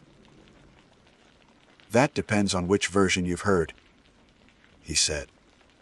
"The first one, or the one after it realized you were listening?" I did not respond. I reached for my handheld recorder, a simple analog device I carried for redundancy. I switched it on and placed it on the counter, its red light steady. I was hurt. The man went on. That part was real. I made the call because I thought someone would come before nightfall. When nothing happened, I replayed it myself. My stomach tightened. You replayed your own distress call? I asked. Yes, he said. Over and over. I wanted to make sure I hadn't said anything wrong. I wanted to believe that changing the words might change the outcome. I felt a cold realization settle in. There was no uplink, I said quietly. You couldn't have heard it. I know that now, he replied. But it heard me. The lights dimmed slightly as the auxiliary system adjusted. Outside, through the narrow window near the ceiling, the sky had begun to darken earlier than expected. Heavy cloud cover rolled in, thick and unmoving. I thought it was just the dead zone. The man continued. Places like this distort things. Signals, time, memory. I figured if I kept talking, eventually something would leak through. The radio crackled softly, not with static, but with something like movement. I realized then the faint breathing I had heard beneath the recordings matched the rhythm of the radio now. What is Ute? I asked. Another pause. When he spoke again, his voice was lower. I don't have a name for it, he said. I don't think it has one. It's not a thing the way we understand things. It's more like a process. A way for information to continue after the source stops. My recorder clicked faintly as it captured the exchange. I focused on that sound, grounding myself in something physical and verifiable. You're dead? I said, the words coming out before I could stop them. Yes, he answered without hesitation. That happened early, before the third version. The room felt very still. I realized I had stopped breathing and forced myself to inhale. If you're dead, I said. Then what am I talking to? You're talking to what's left after repetition, he replied. Patterns don't disappear when the signal does. They just wait for another receiver. The radio speaker emitted a brief feedback whine, then steadied. I noticed the waveform monitor on the console flicker, even though no recording was active. The system was reacting, as if it were receiving input, but there was nowhere for that input to come from. You made a mistake, the man said gently. You listened too many times in one place. I was doing my job, I said, though the words sounded hollow. I know, he replied. That's why it chose you. You're careful. You pay attention. You don't stop when something doesn't make sense. The lights dimmed again, more noticeably this time. The server's hum deepened, synchronizing with the breathing sound. I felt a pressure in my ears, like descending too quickly in elevation. What does it want? I asked. To finish, he said. It uses repetition to refine. Each playback strips away noise. Each listener adds context. Eventually, it doesn't need the original voice anymore. A sudden realization hit me. The changes, I said. They weren't random. No, he agreed. They were corrections. The radio fell silent. For a moment, I thought the transmission had ended. Then the speaker emitted a new sound. My own voice played back with a slight delay.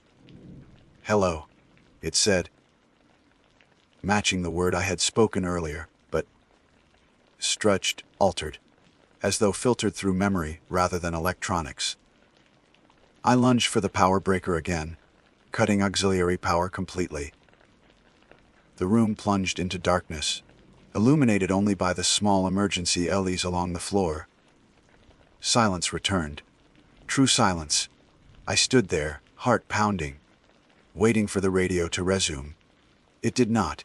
After several minutes, I convinced myself that shutting down the facility had broken whatever loop I had triggered. I gathered my equipment by flashlight and moved toward the exit again.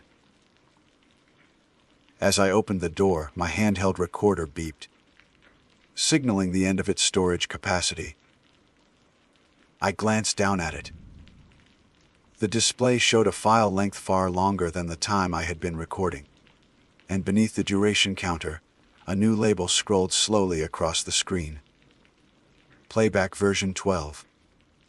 Part 3. I stood in the doorway, longer than I should have, staring at the recorder as if it might change its display if I gave it time. The label remained steady. Playback version 12. I had recorded less than 30 minutes of audio. There was no rational way for the device to have reached that count unless something had been overwriting or appending data without my input. I turned the recorder off and slipped it into my jacket pocket without listening to it again. That decision may have been the only reason I walked out of the facility under my own power. Outside, the dead zone felt heavier than it had that morning. The air was still, pressed flat against the land. My vehicle sat alone at the end of the access road, dust undisturbed around its tires. According to my watch, it was only mid-afternoon.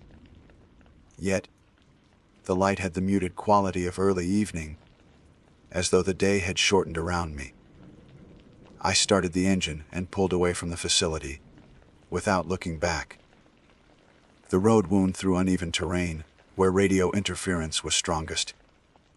I had driven it dozens of times before. I knew every bend, every rise. This time, the sense of familiarity didn't help. I felt watched, not from a single direction, but from the space between movements. The moments where nothing should have been happening. 10 minutes into the drive, the vehicle's radio activated on its own. There was no station frequency displayed. Just a soft click, followed by silence. I did not reach to turn it off. I kept my hands on the wheel and my eyes on the road. The man's voice said, calm and measured, "You didn't replay it." My throat tightened. "You're not on the system anymore," I said. "There's no power. There's no equipment." "That's not where it is now," he replied. "That was just where it learned the shape of you." I increased my speed. The road signs passed more quickly, their reflective surfaces flashing in the dim light. I told myself the radio was malfunctioning. That residual charge or damaged wiring was producing a hallucination of sound. None of that explained how the voice matched my movements, pausing when I braked, continuing when I accelerated. "It doesn't move the way you think," the man said. "Distance doesn't apply once it has a complete pattern." I swallowed. "Then what does apply?" "Sequence," he answered. "Order. Repetition." The radio emitted a faint echo, not of his voice, but of mine. My breathing, my grip tightening on the steering wheel, reproduced with a slight delay.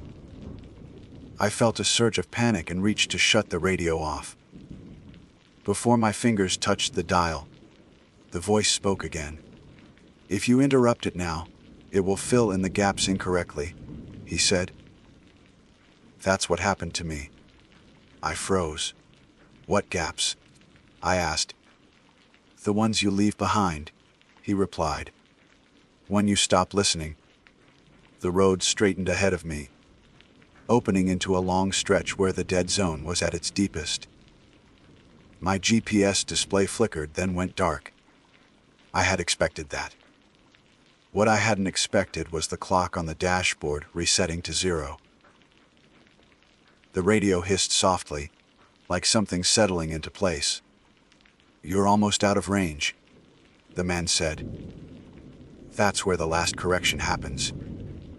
Correction to what? I demanded. To you, he said. My recorder vibrated in my pocket, turning itself on. I could hear its faint motor whirring beneath the engine noise. Against every instinct I had, I let it record. What do you want from me? I asked, my voice shaking despite my effort to keep it steady. There was a long pause, longer than any before. I don't want anything, the man finally said. I'm just what's left to warn the next listener. The radio volume rose slightly. Beneath his voice, the breathing sound intensified, no longer subtle.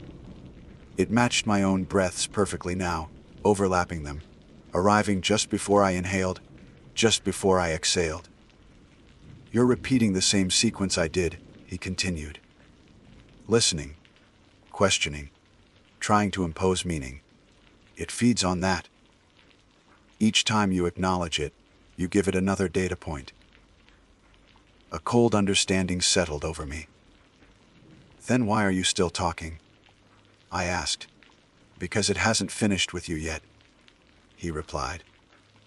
And because once it does, I won't be here anymore. The road signs ahead indicated the edge of the interference zone. I could see the faint outline of a signal tower in the distance. Civilization, coverage, a place where recordings were fixed and voices didn't change after the fact. What happens when I leave? I asked. It keeps whatever version of you it has completed, he said. And it discards the rest. The recorder in my pocket clicked as it reached another internal marker. I felt a sudden pressure behind my eyes, like the onset of a severe headache. You need to decide, the man said quietly. Stop listening now, and it will try to guess the ending. Or listen all the way through, and let it finalize. My hands shook on the wheel. The tower grew closer. The radio signal indicator flickered back to life. What did you choose? I asked. I listened, he said. All the way until it didn't need me to anymore. The breathing stopped abruptly. The radio went silent. As my vehicle crossed out of the dead zone, every system came back online at once.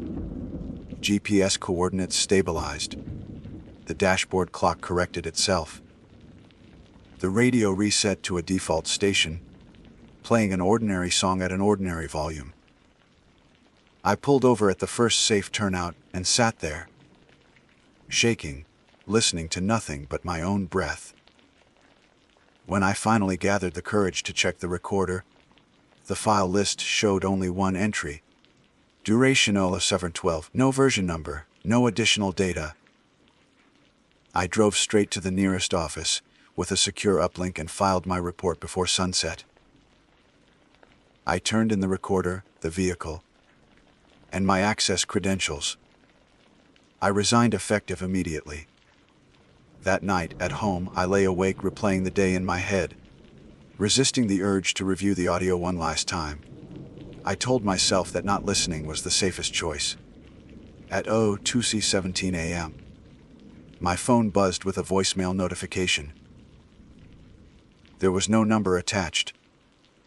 The message length was 2 minutes and 12 seconds. I deleted it without playing it. It reappeared seconds later, labeled as Playback Version 1.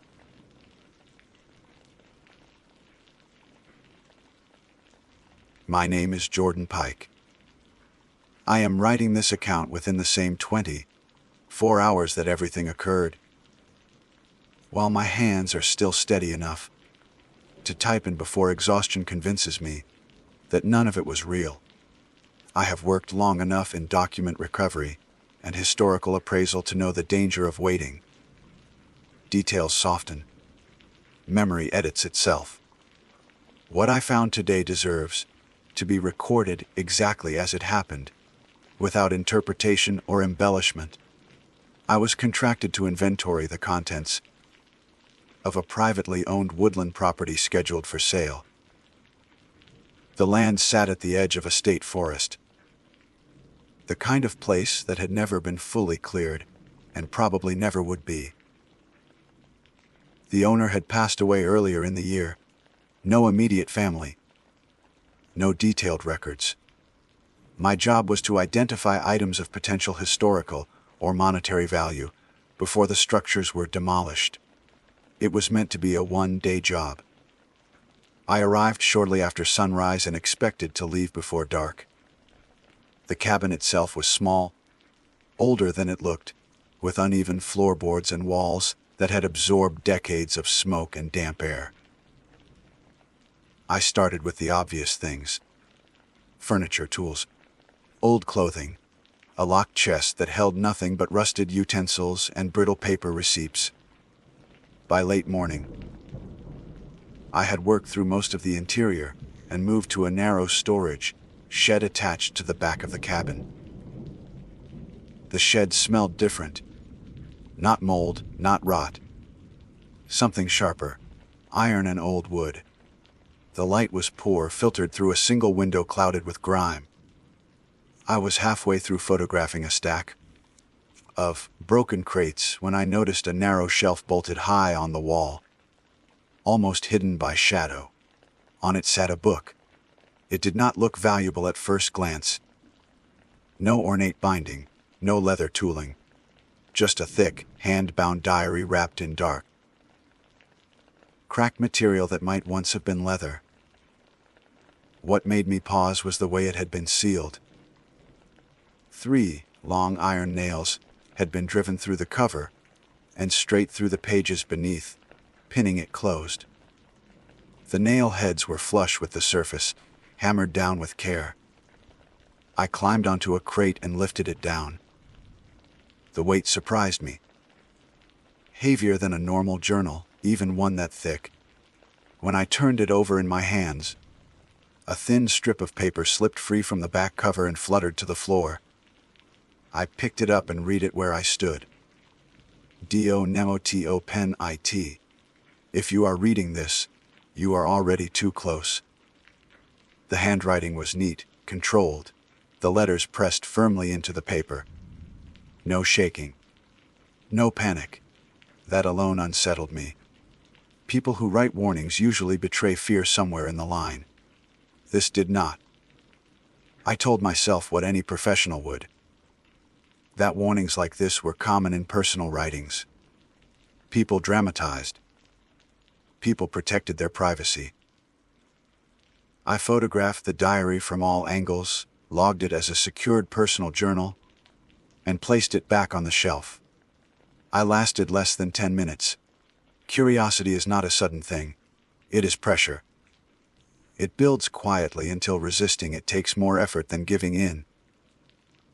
I kept thinking about the nails, about the care taken to seal the book instead of destroying it. If the contents were truly dangerous, why preserve them at all? I returned to the shelf and brought the diary back down. Up close, I noticed details I had missed. The nail shafts were not rusted the way the surrounding metal in the shed was. They were old but preserved, as if handled frequently long after being driven in. Around each nail head, the cover material was worn smooth, rubbed by fingers. I carried it into the cabin, to the main table, where the light was better.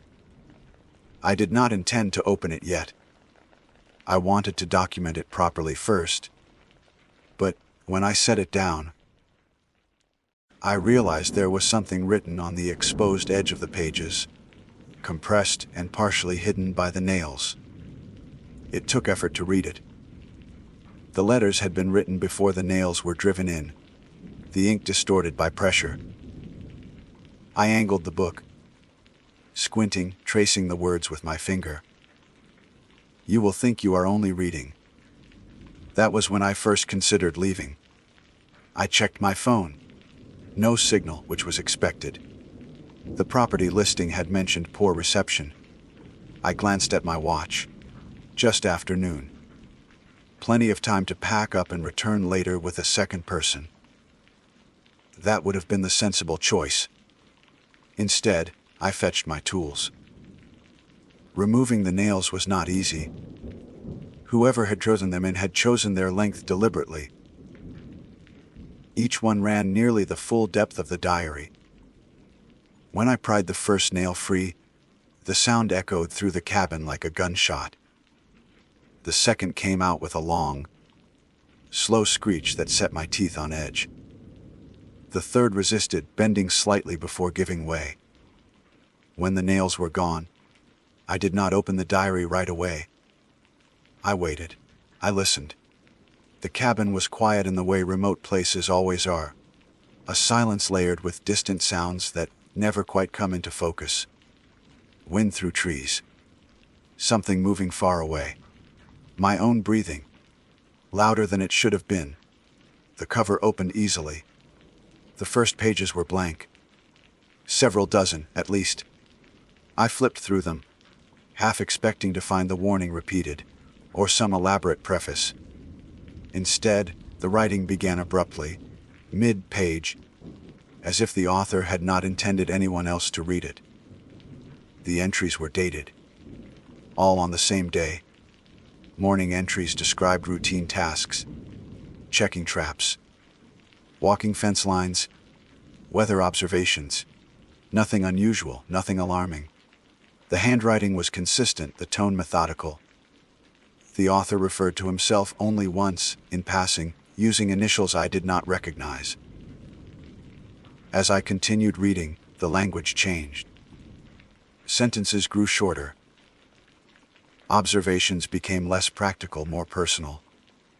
The writer noted sounds that did not match the environment. Footsteps where no path existed. A voice carried by wind that did not match any known animal. He wrote about the feeling of being observed, not watched, but counted.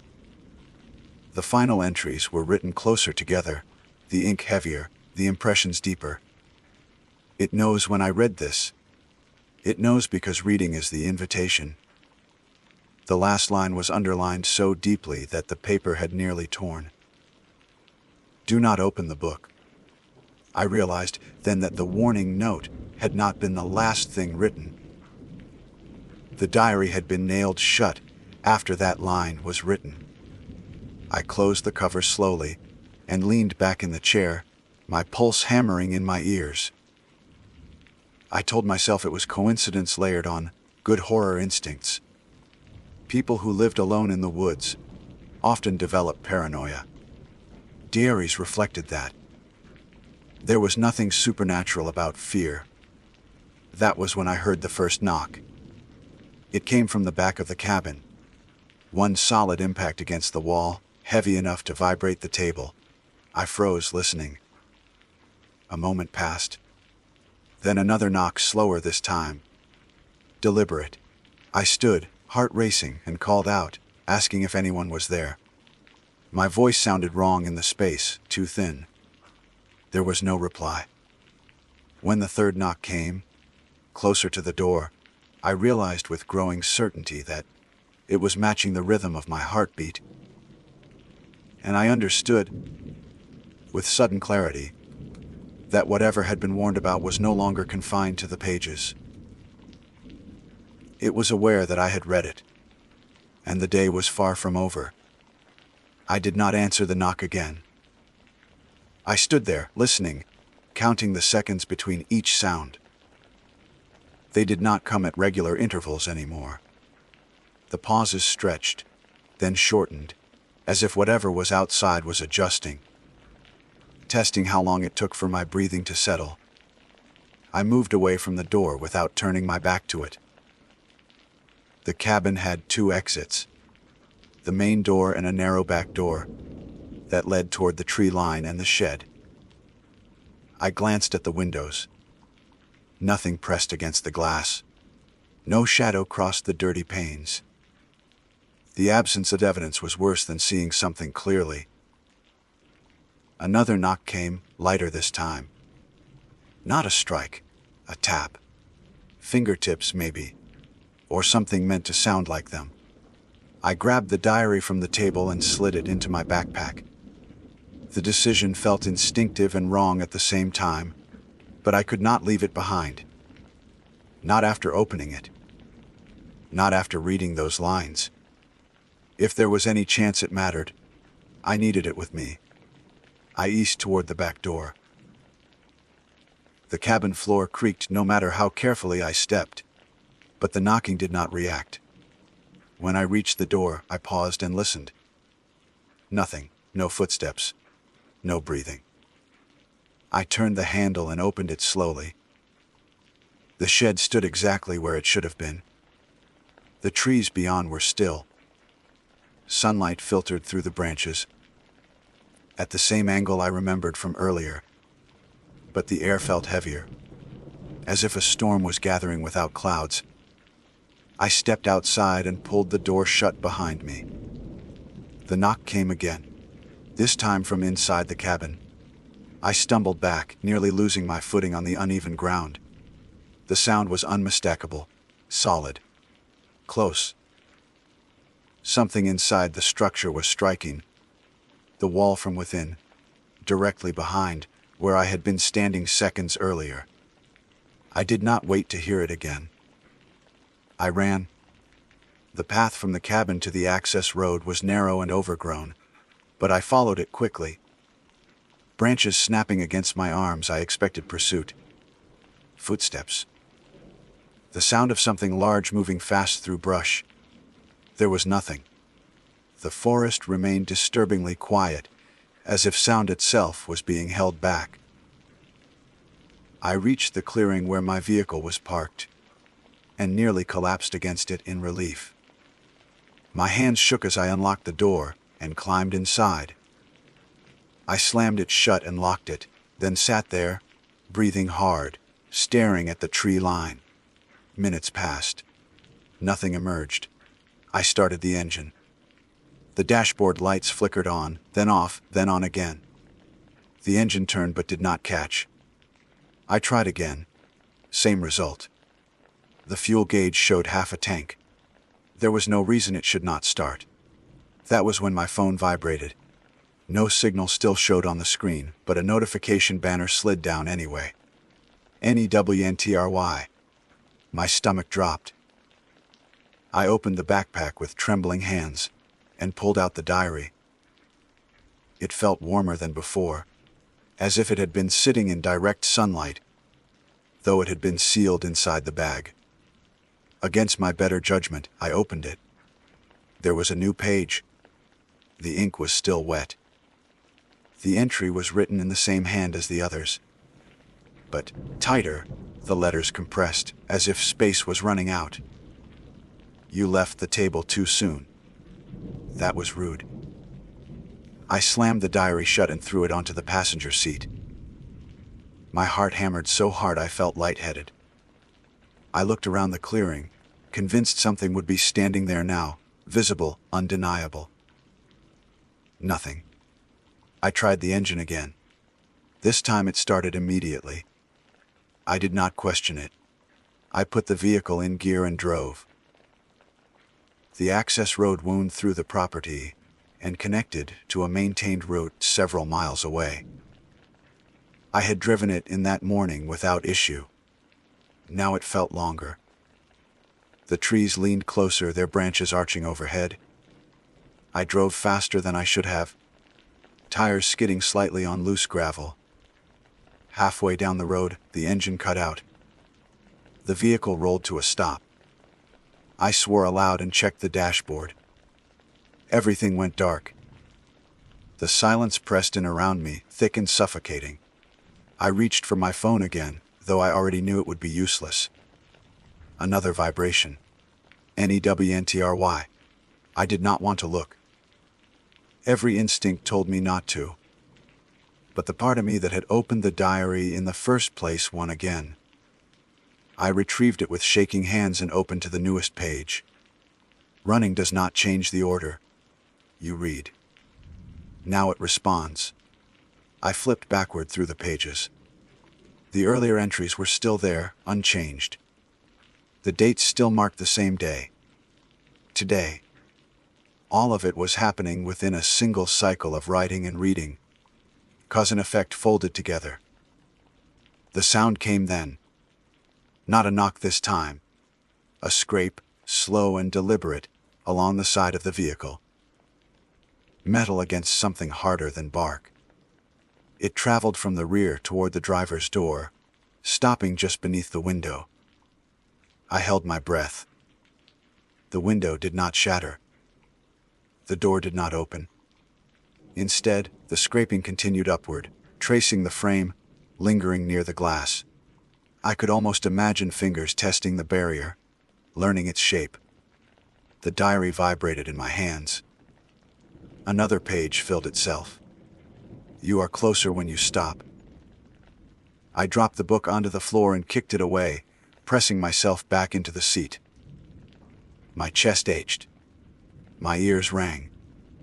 I felt like prey, frozen by instinct, while something decided how to finish the approach. The engine turned over on its own. The headlights flicked back on. The scraping stopped. I did not wait for permission. I slammed the accelerator and the vehicle lurched forward. Tires spinning before catching. I sped down the road, not slowing until the trees thinned and the forest gave way to open land. Only then did I dare glance at the passenger seat. The diary was gone. I searched the footwell, the back seat, the cargo area. It was nowhere. The backpack lay open, empty, as if it had never held anything at all. My phone vibrated one last time. No notification banner appeared. Just a single line of text on the lock screen. You do not need to carry it anymore. I drove until I reached a town with lights and people and noise. I parked in a crowded lot and sat there until my breathing returned to something close to normal. I checked myself for injuries, for marks, for anything that proved physical contact had been made. There was nothing. I am writing this now from a motel room, door locked, lights on, television playing at a volume I normally hate. The day is not over yet. Midnight has not passed. I can feel that somehow, like a weight on my chest. I have not received another message. But every time I look away from this screen, I am certain that if I were to turn back, a new line would already be waiting for me. And I am afraid that when the day finally ends, it will expect me to read what comes next. I did not sleep. I lay on the motel bed with my clothes still on, shoes kicked off but within reach. The television murmuring nonsense into the room. Every few minutes I checked my phone, half expecting it to light up on its own. Midnight came and went without ceremony. No chime, no message. Just the steady crawl of minutes into the next day. That should have been the end of it. Morning arrived thin and gray, the kind of light that makes everything feel provisional. I showered, dressed, and stood for a long time staring at myself in the bathroom mirror. I looked normal. Tired, shaken, but intact. No marks on my skin. No ink stains on my fingers. No sign that I had been involved in anything other than a long, stressful day.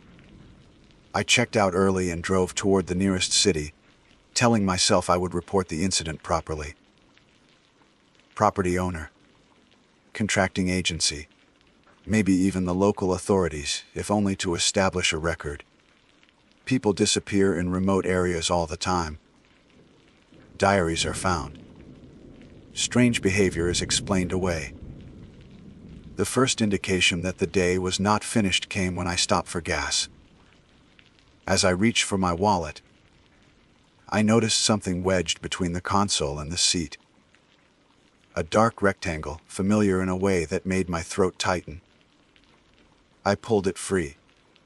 The diary rested in my hands, closed intact. The iron nails returned to their places as if they had never been removed. 3 heads, flush with the cover, cold to the touch. I did not scream. I did not drop it. I sat there, breathing through my nose, forcing myself to think. The vehicle had not been unattended. The doors had been locked. There was no plausible explanation for how it could be there. That was the point. I left the gas station without fueling up and drove until my hands began to cramp from gripping the wheel. I told myself I would not open it again, that whatever had been initiated required my participation to continue. If I refused, if I treated it as an object instead of a message, it would lose its leverage. I lasted until noon. I parked in a public library lot and carried the diary inside in a paper bag, like contraband. I chose a table in full view of the front desk, surrounded by people. Students, retirees, parents with children, the normal world, intact and indifferent. I set the diary on the table and stared at it. The paper bag was blank. No writing, no warning. I took out my tools. Removing the nails was easier this time. They slid free with minimal resistance, as if the material had softened to accommodate them. The sound was quieter too, absorbed by the room's soft acoustics. No one looked up. No one noticed. When I opened the cover, the blank pages were gone. Every page was filled now, not with dates or observations, but with lines addressed to me directly. No names, no explanations, just statements, each one written as if in response to thoughts I had not spoken aloud.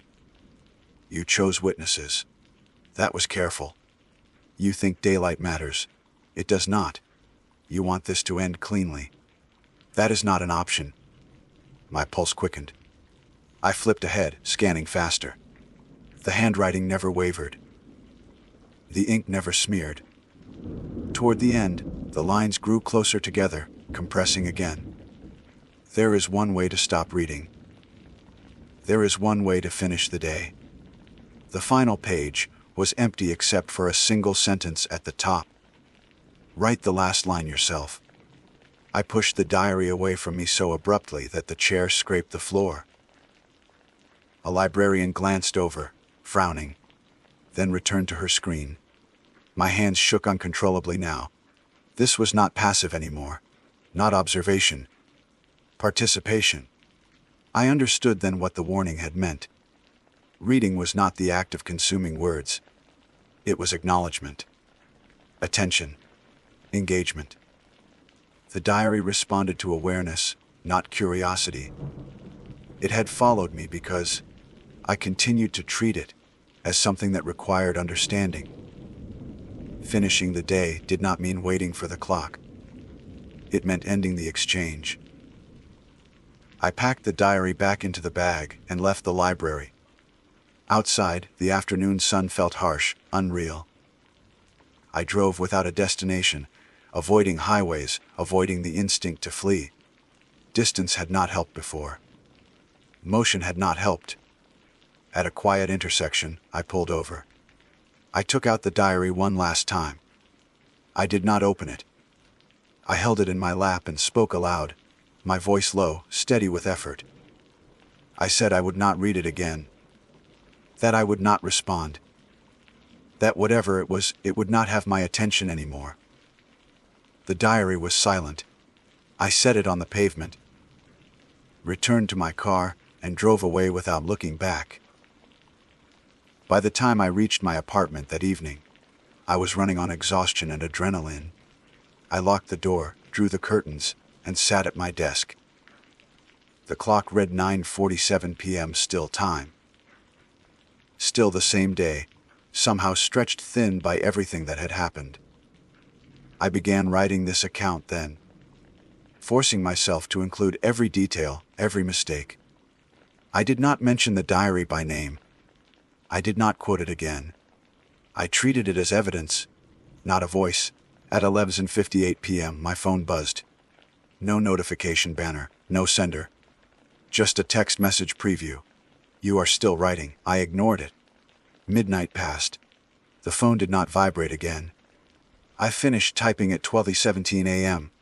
The cursor blinked at the end of the final sentence. I waited, listening, feeling for that pressure in my chest. It did not return. The room remained quiet. Ordinary.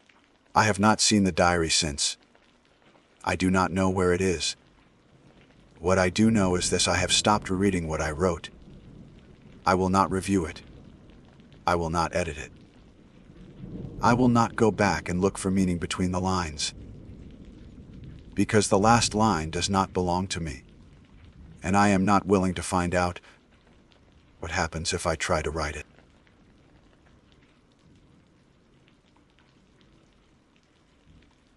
My name is William Foster. I am a geological surveyor contracted by the state to document rock stability along high-risk climbing routes. My work is not glamorous. It involves measurgraphs, photographs, and long hours standing on exposed ledges while wind scours the mountainside. I am trained to notice small changes. Fractures that widen by millimeters, stones that shift after freeze and thaw, surfaces that should not look new when everything around them is centuries old. I am writing this because on a single day last autumn, I encountered something that violated every assumption I had about stone, time, and the way the wilderness records human presence. The assignment brought me to a remote granite face, used by experienced climbers, a place with no official trailhead and no permanent signage. A climber named Aaron Lyle had gone missing there 6 months earlier. Search and rescue teams recovered his rope and helmet, but no body. The official conclusion was a fall into a crevasse system below the north face, inaccessible and likely fatal. My task had nothing to do with the investigation. I was there to assess recent rockfall after a minor earthquake, to ensure the route could be reopened safely. I reached the base of the wall shortly after sunrise. The air was cold, the kind that dries your throat with every breath. Granite rose above me in long pale sheets, streaked with darker veins that looked like frozen rivers. I logged initial conditions, took baseline photographs, and began my ascent using fixed anchors left behind from earlier surveys. Everything felt normal. Too normal in hindsight. About 40 meters up, I noticed something odd. One section of the wall appeared cleaner than the surrounding rock, as if recently exposed. Granite weathers slowly. Fresh surfaces are rare unless a chunk has broken away. I assumed a slab had sheared off during the quake. I moved closer, brushing my gloved hand across it. The surface was smooth but not fractured. No jagged edges. No debris below that would indicate a fall. Then I saw the markings. They were shallow at first glance, almost invisible unless the light struck them at an angle. Lines carved into the stone, following the natural grain. At first I thought they were tool marks from old pythons, but they were too deliberate, too evenly spaced. I adjusted my position, leaned closer, and felt my stomach tighten. They were letters, not spray paint, not chalk. Actual incisions cut into solid granite. Each line was narrow and precise, as if made with a hardened steel point over a long period of time. I recognized the name immediately. Roymuskor. I froze. Climbers sometimes scratch names into softer rock, limestone or sandstone. But granite is unforgiving. It takes time. Hours, maybe days. And according to the reports, Aaron had vanished higher up the road, not here. This section had been photographed extensively during the search. I knew that because I had reviewed the imagery myself. The stone had been blank then. I documented the carving, took multiple photographs, and marked the coordinates. I told myself there had to be an explanation. Memory errors, lighting differences. Maybe the carving had been missed. That thought didn't hold long. Below the name, more text followed. I had no signal. Stilis td. I felt exposed standing there, as if the wall itself were aware of my attention. The wind picked up, humming across the face in a low, steady tone. I checked my watch. It was just after 9 in the morning. Broad daylight. I reminded myself that panic was irrational. I continued upward, though every instinct told me to descend. The route followed a natural crack system, the same one Aaron had used according to his GPS track. As I climbed, I found more carvings. Each one appeared on stone surfaces that, according to my records, had been smooth and unmarked months earlier. I had to stop several times just to steady my breathing. My training demanded I continue the survey, document anomalies, and report them later. That training also emphasized environmental context, stress, dehydration, cognitive bias. I drank water, forced myself to focus on measurements, and kept moving. By late morning, I reached a narrow ledge where Aaron's rope had been recovered.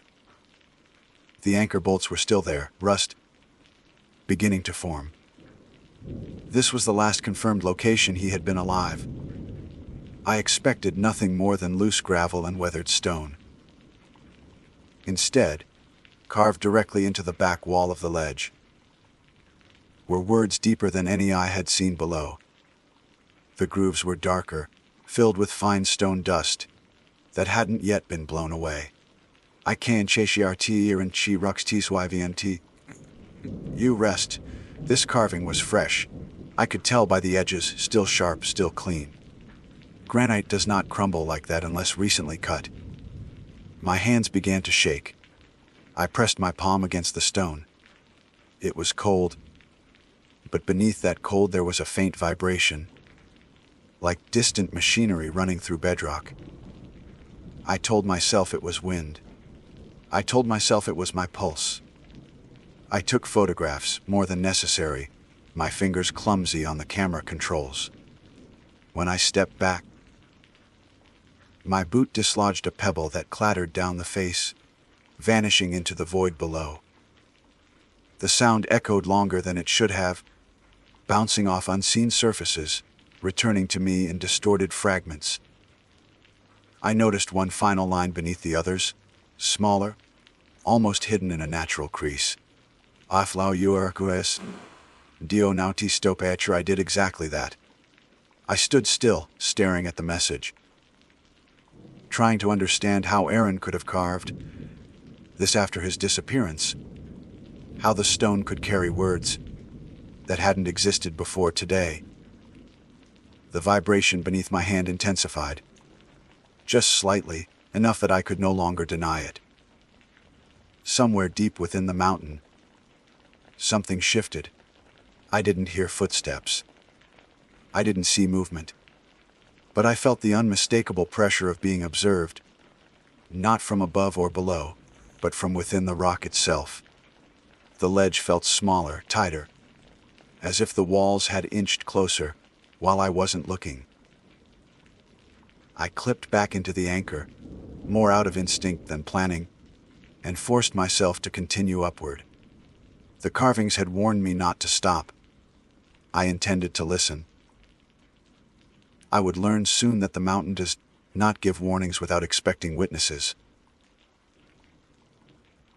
I kept climbing because stopping felt worse than falling.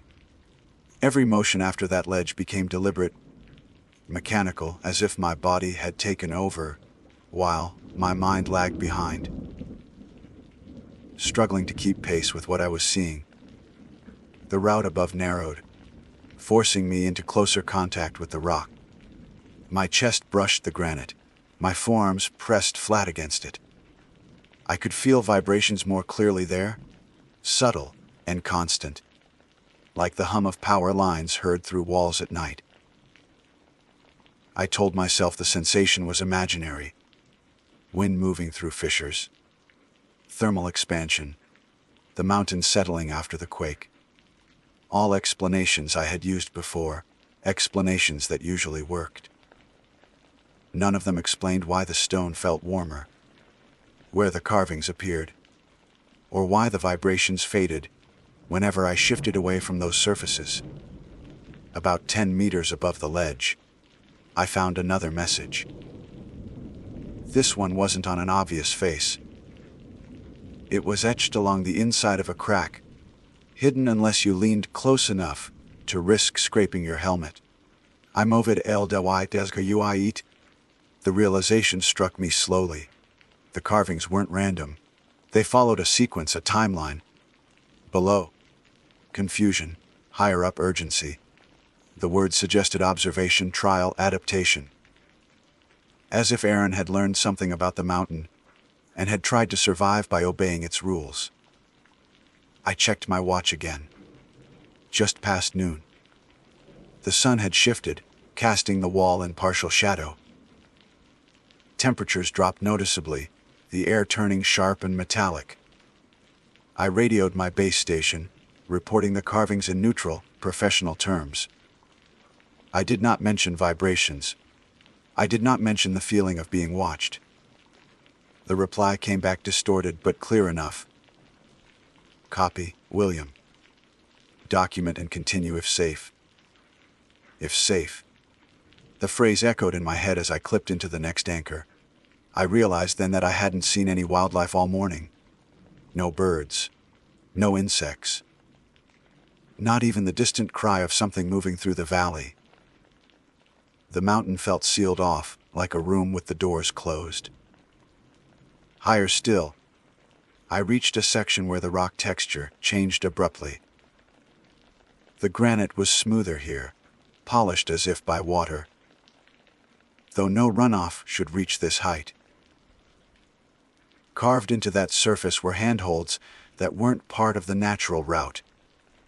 They were shallow depressions, spaced irregularly, clearly formed by repeated pressure rather than tools. Finger marks. I tested one with my glove. It fit too well. Next to them, another line of text appeared, smaller, tighter, as if the writer had been conserving strength. Tydo noti like e stillness. I swallowed hard and forced myself to keep moving. Every instinct told me to climb faster, but speed meant carelessness, and carelessness on a sheer face meant death. I settled into a steady rhythm, counting movements, refusing to pause longer than necessary to place protection. At one point, my boot slipped on a patch of dust. I caught myself quickly, but the momentary stop was enough. The vibration surged beneath my hands, stronger than before. The stone beneath my palm pulsed once, distinctly, like a heartbeat. I pushed off immediately, heart racing, lungs burning, refusing to look back. By early afternoon, clouds rolled in from the west, dulling the light and flattening shadows. The world became a study in gray. I reached the point where Aaron's GPS track had ended. Beyond this, the road was uncharted. Search teams had not gone farther due to unstable conditions. The next carving was impossible to ignore. It spanned nearly a meter across the rock face, letters gouged deep and uneven, as if carved in desperation. I cannot Vol.44. The words felt less like a warning and more like a confession.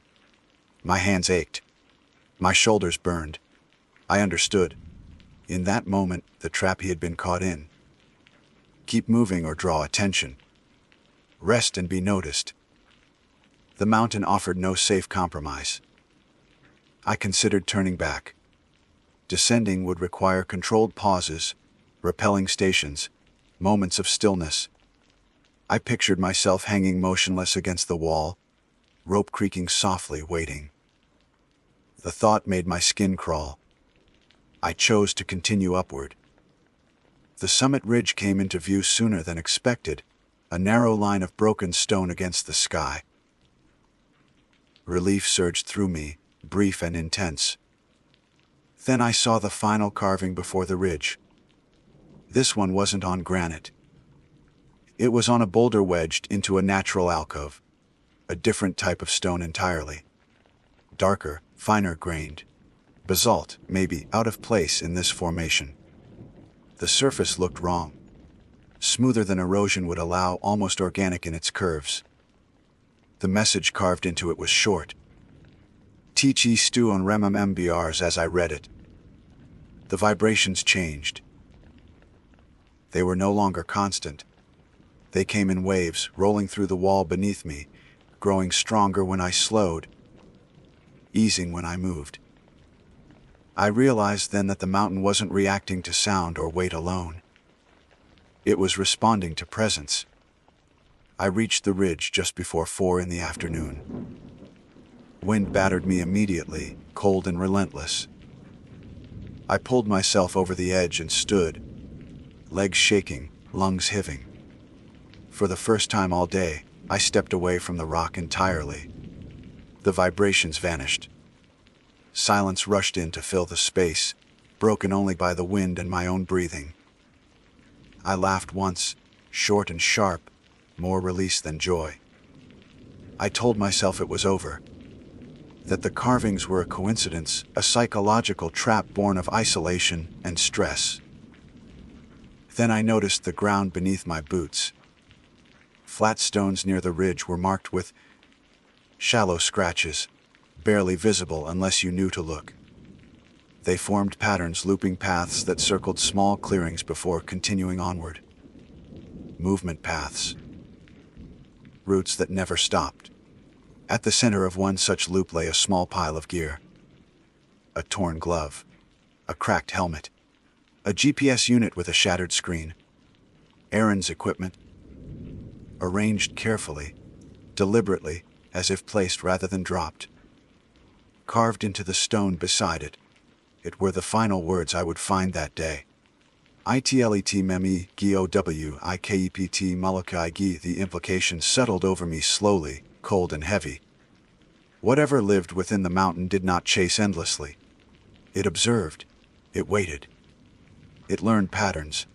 It remembered those who rested and those who did not. I realized then that reaching the summit had not saved me. I had simply entered a different part of its memory. The sun dipped lower, shadows stretching long across the ridge. I checked my watch again. Nearly evening. I needed to descend before darkness. But the marked paths suggested something else entirely. That this place did not want people to leave the way they arrived. And that Aaron's last act had not been carving warnings. It had been teaching the mountain how to let someone go. I stood on the ridge longer than I should have, staring at the looping scratches etched into stone, trying to convince myself they were the result of erosion or careless boots. They weren't. The paths overlapped too deliberately, each curve smoothed by repetition. Someone had walked them again and again, never stopping long enough to leave deeper impressions. I imagined Aaron pacing those loops. As daylight faded, learning through exhaustion what the mountain demanded. I had to get down. Darkness on a descent route that unstable was a death sentence. I chose a rappel line that avoided the alcoves and shelves where the carvings were most concentrated. I moved quickly, but not hurriedly, forcing myself into continuous motion. Even while setting anchors, I kept shifting my weight, adjusting my stance, tapping my boots against the rock. It felt ridiculous, like a superstition forming in real time, but the absence of vibration whenever I moved was too consistent to ignore. Halfway down, the wind dropped. Not gradually. It stopped all at once, as if cut. The sudden quiet pressed against my ears. I could hear my own heartbeat, loud and uneven. I did not stop moving. I fed rope through my device in steady pulls, lowering myself in a controlled slide. The rock beneath my hands warmed again, faintly, and with it came the familiar hum. I looked away from the wall and focused on the horizon, on anything that wasn't stone. The hum softened. I adjusted my angle, brushing close again by mistake, and it surged. The message was clear enough now that I didn't need words carved to understand it. Motion mattered. Attention mattered. Stillness invited memory. As the light thinned, shadows stretched upward from below, swallowing the face in bands. My headlamp cut a narrow cone through the gray. I avoided looking for carvings, but I saw them anyway. New ones. Ones that hadn't been there on the way up. The letters were shallow, hurried, as if etched by someone working quickly, perhaps with limited time. Woar, La'arangi. I refused to read further. I descended past it, rope sliding, muscles screaming. When I reached a broader ledge, I didn't rest. I shifted side to side, coiling rope while pacing a tight line. The vibration never fully stopped now. It hovered patient. Night came fully before I reached the lower anchors. The forest below was a black mass, soundless. No wind in the trees. No distant animals. The mountain felt isolated from the rest of the world, a sealed system with its own rules. At the final rappel, my rope snagged. It caught on something unseen above me and refused to budge. I pulled once, twice, then a third time. Nothing. The hum deepened, resonating through the wall. My instincts screamed to freeze, to think, to solve the problem carefully. I did the opposite. I moved. I climbed back up the rope hand over hand, legs pumping, refusing to pause even when my forearms burned. My light swung wildly, catching glimpses of the wall.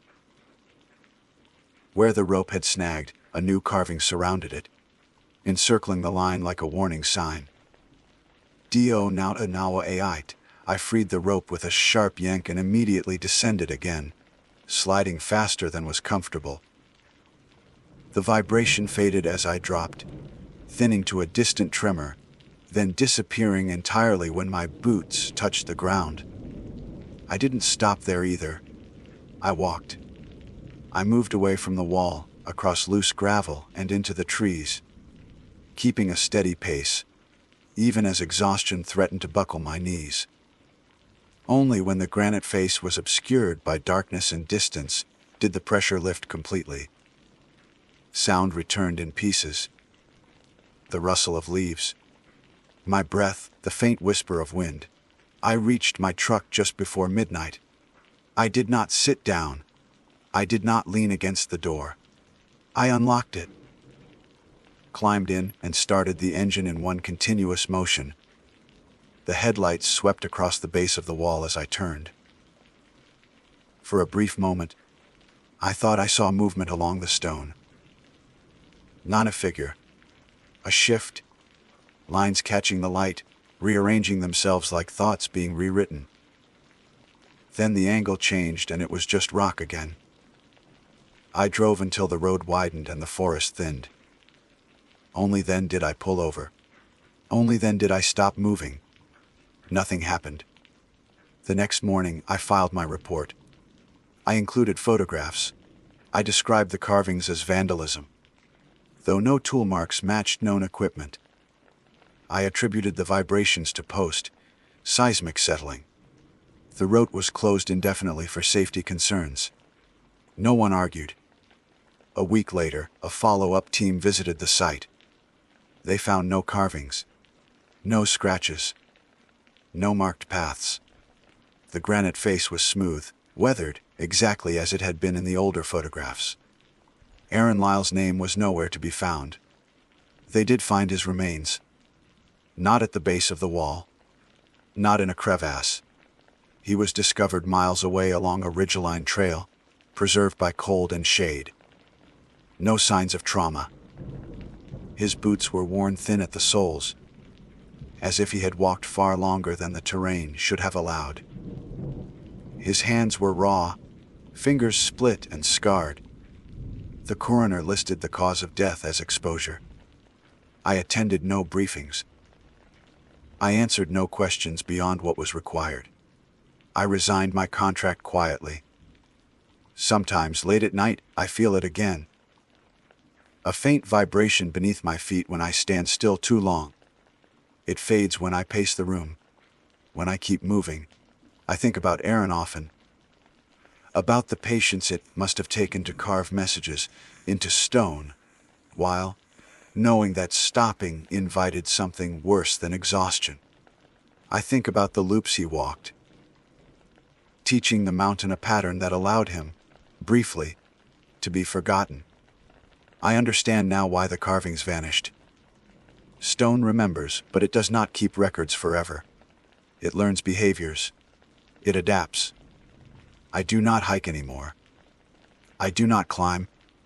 I take long walks through the city instead, streets of concrete and steel that do not hum beneath my hands.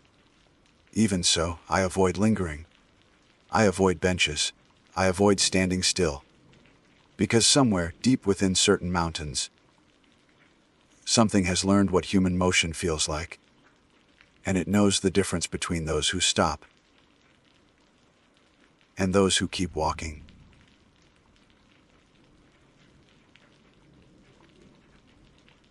My name is Caleb Morris. I am a data recovery consultant by profession, trained to reconstruct timelines from incomplete digital traces, corrupted phones, fragmented GPS pings, deleted messages that still leave statistical shadows behind. I state this not to impress, but to clarify that I am not prone to speculation. I work with verifiable records, with timestamps and coordinates, with facts that can be cross-checked. Everything I am about to describe occurred within a single 24-hour period, and every action I took was based on information that, at the time, appeared technically sound. The case began at 6:42 a.m. with a forwarded text message. It came from my sister Elaine, who rarely contacted me during workdays, unless something was wrong. The message itself was brief, stripped of context by the forwarding process. It read, "I'm here now. If you're reading this, I finally found it." There was no signature, but Elaine added a line above it. This was Dad's. It arrived at 3:17 a.m. from a number that's been inactive for years. Our father, Martin Morris, had been missing for 11 months. Not deceased, not declared legally dead, simply gone. His last confirmed activity had been a routine solo hiking permit filed for a state forest 2 hours north of where he lived. His phone last pinged near a service road that led nowhere notable. Search teams found nothing. No body, no equipment, no indication of foul play. Eventually, the case drifted into the quiet category investigators refer to as unresolved absence. The number Elaine mentioned had belonged to our father. I knew that because I had helped her close his digital accounts after his disappearance. The line had been terminated. Reactivating without carrier records was, to my knowledge, impossible. By 7:10 a.m., I had pulled the raw metadata Elaine forwarded. The message timestamp was intact. The routing headers were consistent with a standard SMS transmission, not an app-based spoof. More troubling was the location tag embedded in the carrier log. It was not approximate. It was precise to within 5 meters. Coordinates followed. They resolved cleanly in my software. Latitude, longitude, elevation. No errors. No corruption. I fed them into 3 separate mapping systems. All 3 returned the same result: no listed location, no road access, no land designation. Just a blank patch of green, as if the data had landed between recognized spaces. I zoomed out. The area was surrounded by mapped terrain, forests, minor trails, private land boundaries. The coordinates sat inside a gap, a small oval of nothing where something should have been. At 8:30 a.m., I was in my car. I told myself this was professional curiosity, not grief. That if the message had been generated by a delayed system error or an archived packet release, Confirming that fact in person would help close the case. Elaine did not argue when I told her where I was going. She only asked me to call if I lost signal. The drive took just under 2 hours. The last gas station sat beside a highway exit marked with a faded brown sign indicating recreational land. From there, the road narrowed and the forest pressed in. Cellular service dropped to intermittent bars, and then vanished entirely, just as my father's records had indicated months earlier. I parked at the edge of a gravel service road at 10:58 a.m. The coordinates were less than a mile away, straight through dense woodland. No trail marker pointed in that direction. I recorded my starting position, calibrated my compass, and entered the coordinates manually into my handheld GPS unit. The device accepted them without protest. As I walked, the forest behaved normally. Birds called. Insects moved through the underbrush.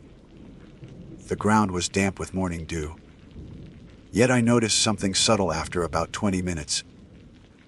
My GPS distance counter began to fluctuate.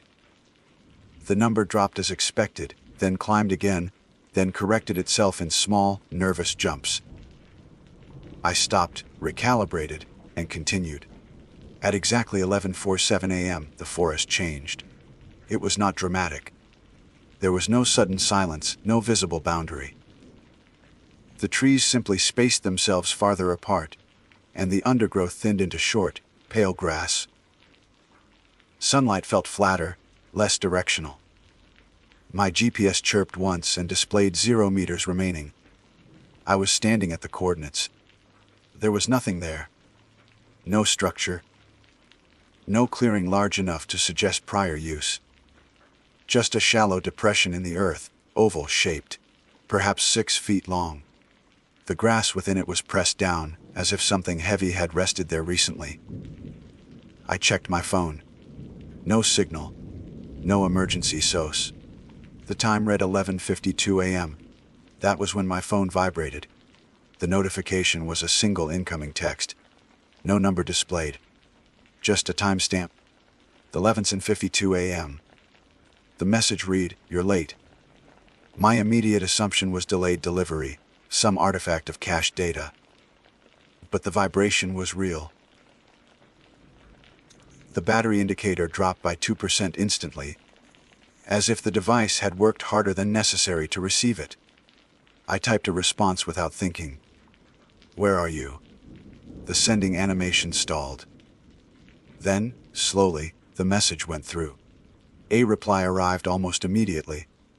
"Still here, same as before." I did not ask what "before" meant. Instead, I opened the message details. The location tag was identical to the earlier one. Exactly where I was standing. At 12:03 p.m., the ground shifted. Not an earthquake. Not movement beneath my feet. The depression deepened, imperceptibly at first, like soil relaxing after pressure was removed. The grass folded inward. A smell rose, metallic, old, like rain on rusted tools. I stepped back. My GPS unit powered off on its own. Another text arrived. "Don't step away. That's how it resets." I froze, one foot lifted. Heart accelerating in a way I had not felt since the days immediately following my father's disappearance. I realized then that the place was not missing from the map by accident. It was not unrecorded. It was unlocatable unless summoned, traced by a signal that wanted to be followed. The last message came at 12:11 p.m. "Stay until it finishes remembering."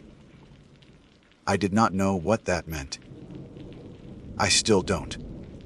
What I know is that the depression continued to deepen, slowly shaping itself into something unmistakably human in outline. And I knew, with a certainty that bypassed logic, that leaving would not erase the place. It would only move it. I stayed. I tell myself now that it was a calculated decision, the kind a professional makes when confronted with anomalous data. In truth, I think I stayed, because the place felt unfinished with me. The way a sentence hangs open when the final word hasn't been spoken yet. Leaving felt less like retreat and more like interruption. The depression in the ground deepened until my boots rested against its sloping edge. The soil wasn't collapsing, it was compacting, drawing itself inward with slow precision. The outline sharpened, shoulders, a narrowing waist, the suggestion of legs. Not a grave, I realized. A mold. My phone vibrated again at 20:19 p.m. The message read, "It still works." I typed back with shaking fingers. "What is this place?" The response took longer. Long enough for me to notice the forest beyond the clearing hadn't moved at all. Leaves hung motionless. Even the insects were gone. It's where I stopped. The phone finally buzzed. Where I fit. The phrasing hit me harder than any threat could have. My father had always been meticulous with words. He believed clarity was a form of respect. Seeing that voice return, stripped down and literal, made my mouth go dry.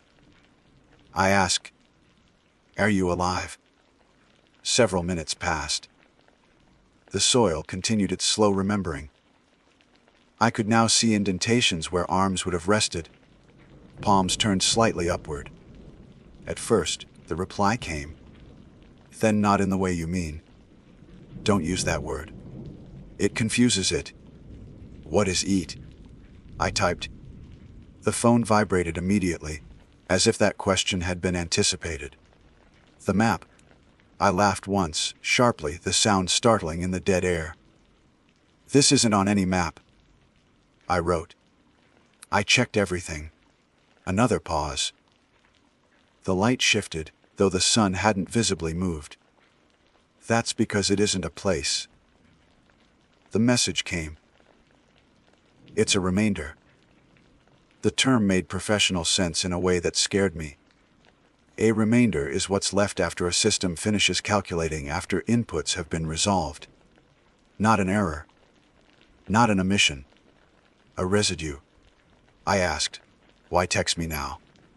The reply did not come from my phone. It came from the ground. A vibration, subtle but distinct, passed through the soil, through my boots, up my legs. The depression shuddered once, then stilled. My phone buzzed half a second later, late to its own message. "Because you trace things," it said, "and because Elaine would have followed the dot instead of the distance." I swallowed hard. "You knew she forwarded it?" "Yes." At 20:41 p.m., my phone battery dropped to 18%. I had started the day with a full charge. No apps were running. No signal searching indicator flashed.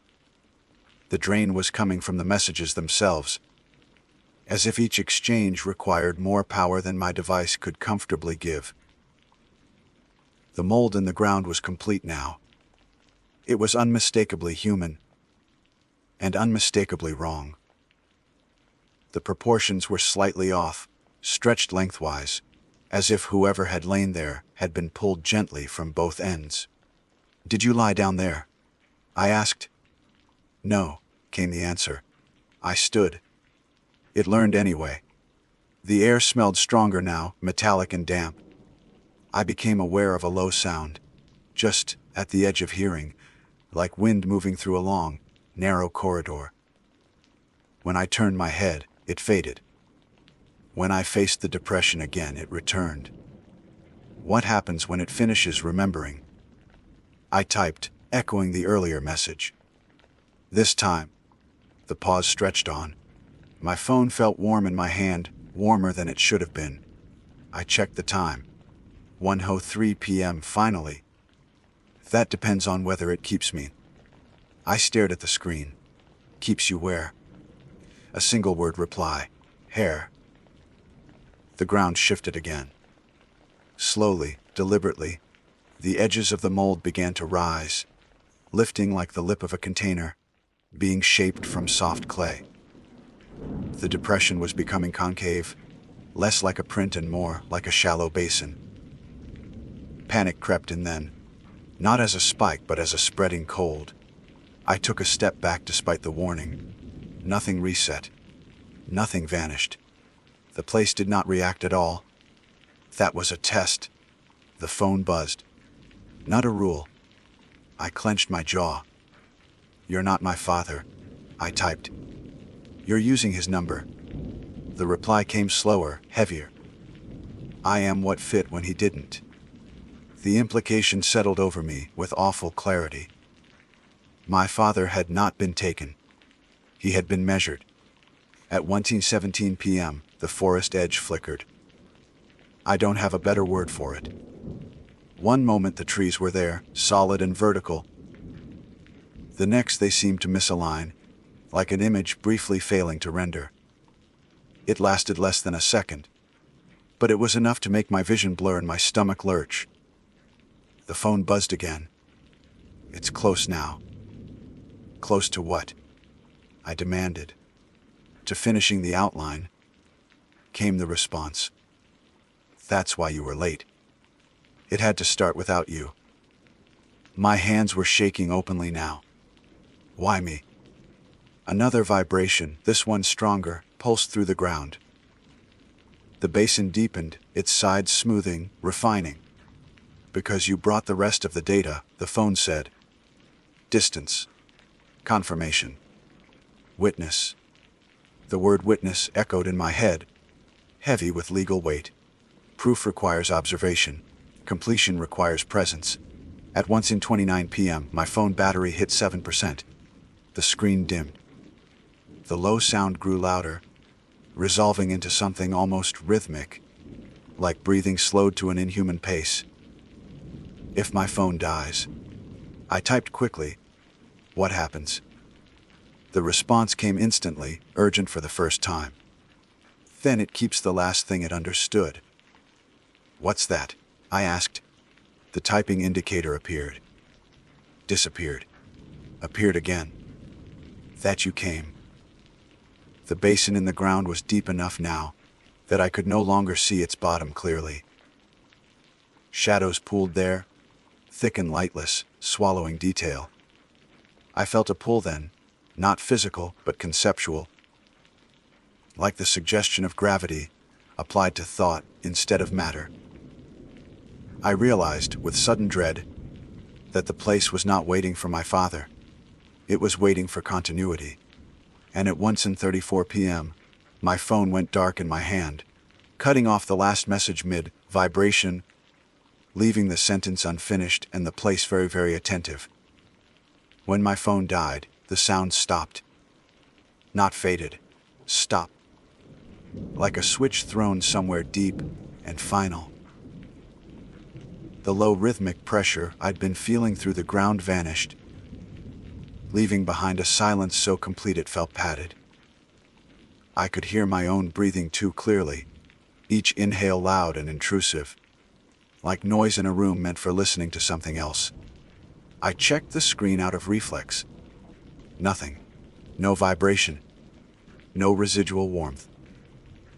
Just a black mirror reflecting my face back at me, pale and distorted by the angle of the light. The basin shifted. It didn't move toward me. It didn't grow. Instead, the shadow inside it sharpened, pulling inward, concentrating. The edges of the hollow became firmer, more defined, as if the place had reached a decision. I understood then what the text had meant. It keeps the last thing it understood. You came. The air thickened, not physically but perceptually. Depth flattened. Distance lost its meaning. When I looked at the trees beyond the clearing, they seemed closer than they should have been, their trunks too tall, their spacing subtly wrong. Not warped, exactly. Aligned to a different measurement. I backed away another step. This time, the ground reacted.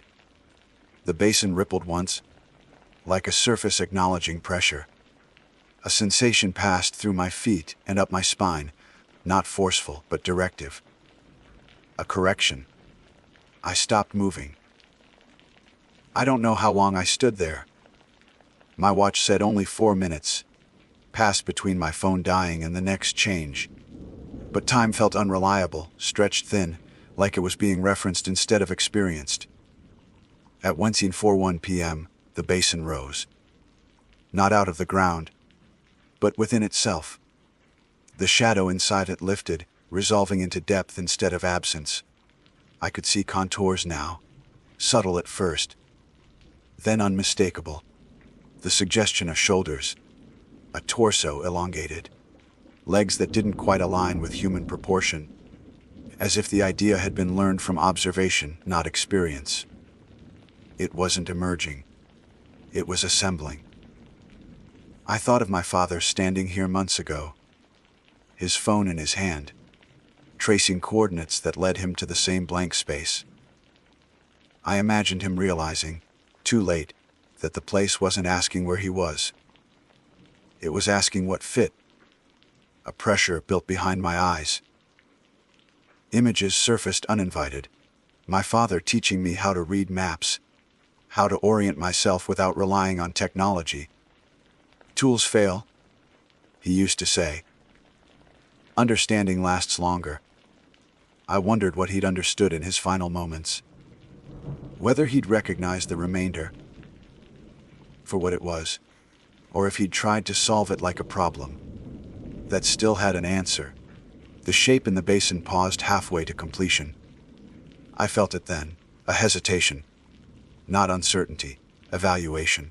It was comparing. I took a step forward before I consciously decided to. The ground did not resist. The pressure eased slightly, like approval. I said aloud, my voice sounding wrong in the air, too thin.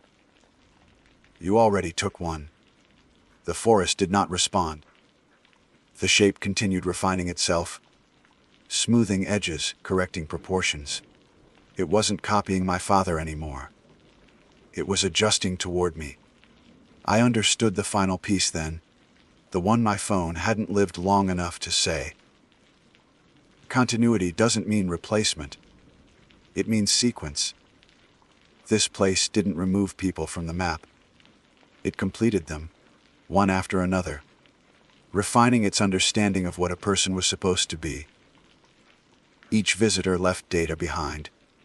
Height, weight, hesitation, resistance. Each one taught it a little more. And now it had enough. The shape reached a point where it could stand.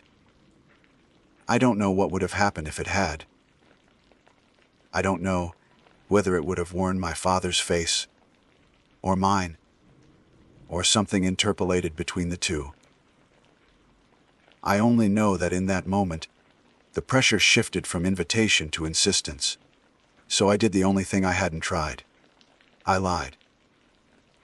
I reached into my pack and pulled out my backup GPS unit, the one I hadn't turned on, because it relied on a different satellite network, one with lower resolution and higher error tolerance.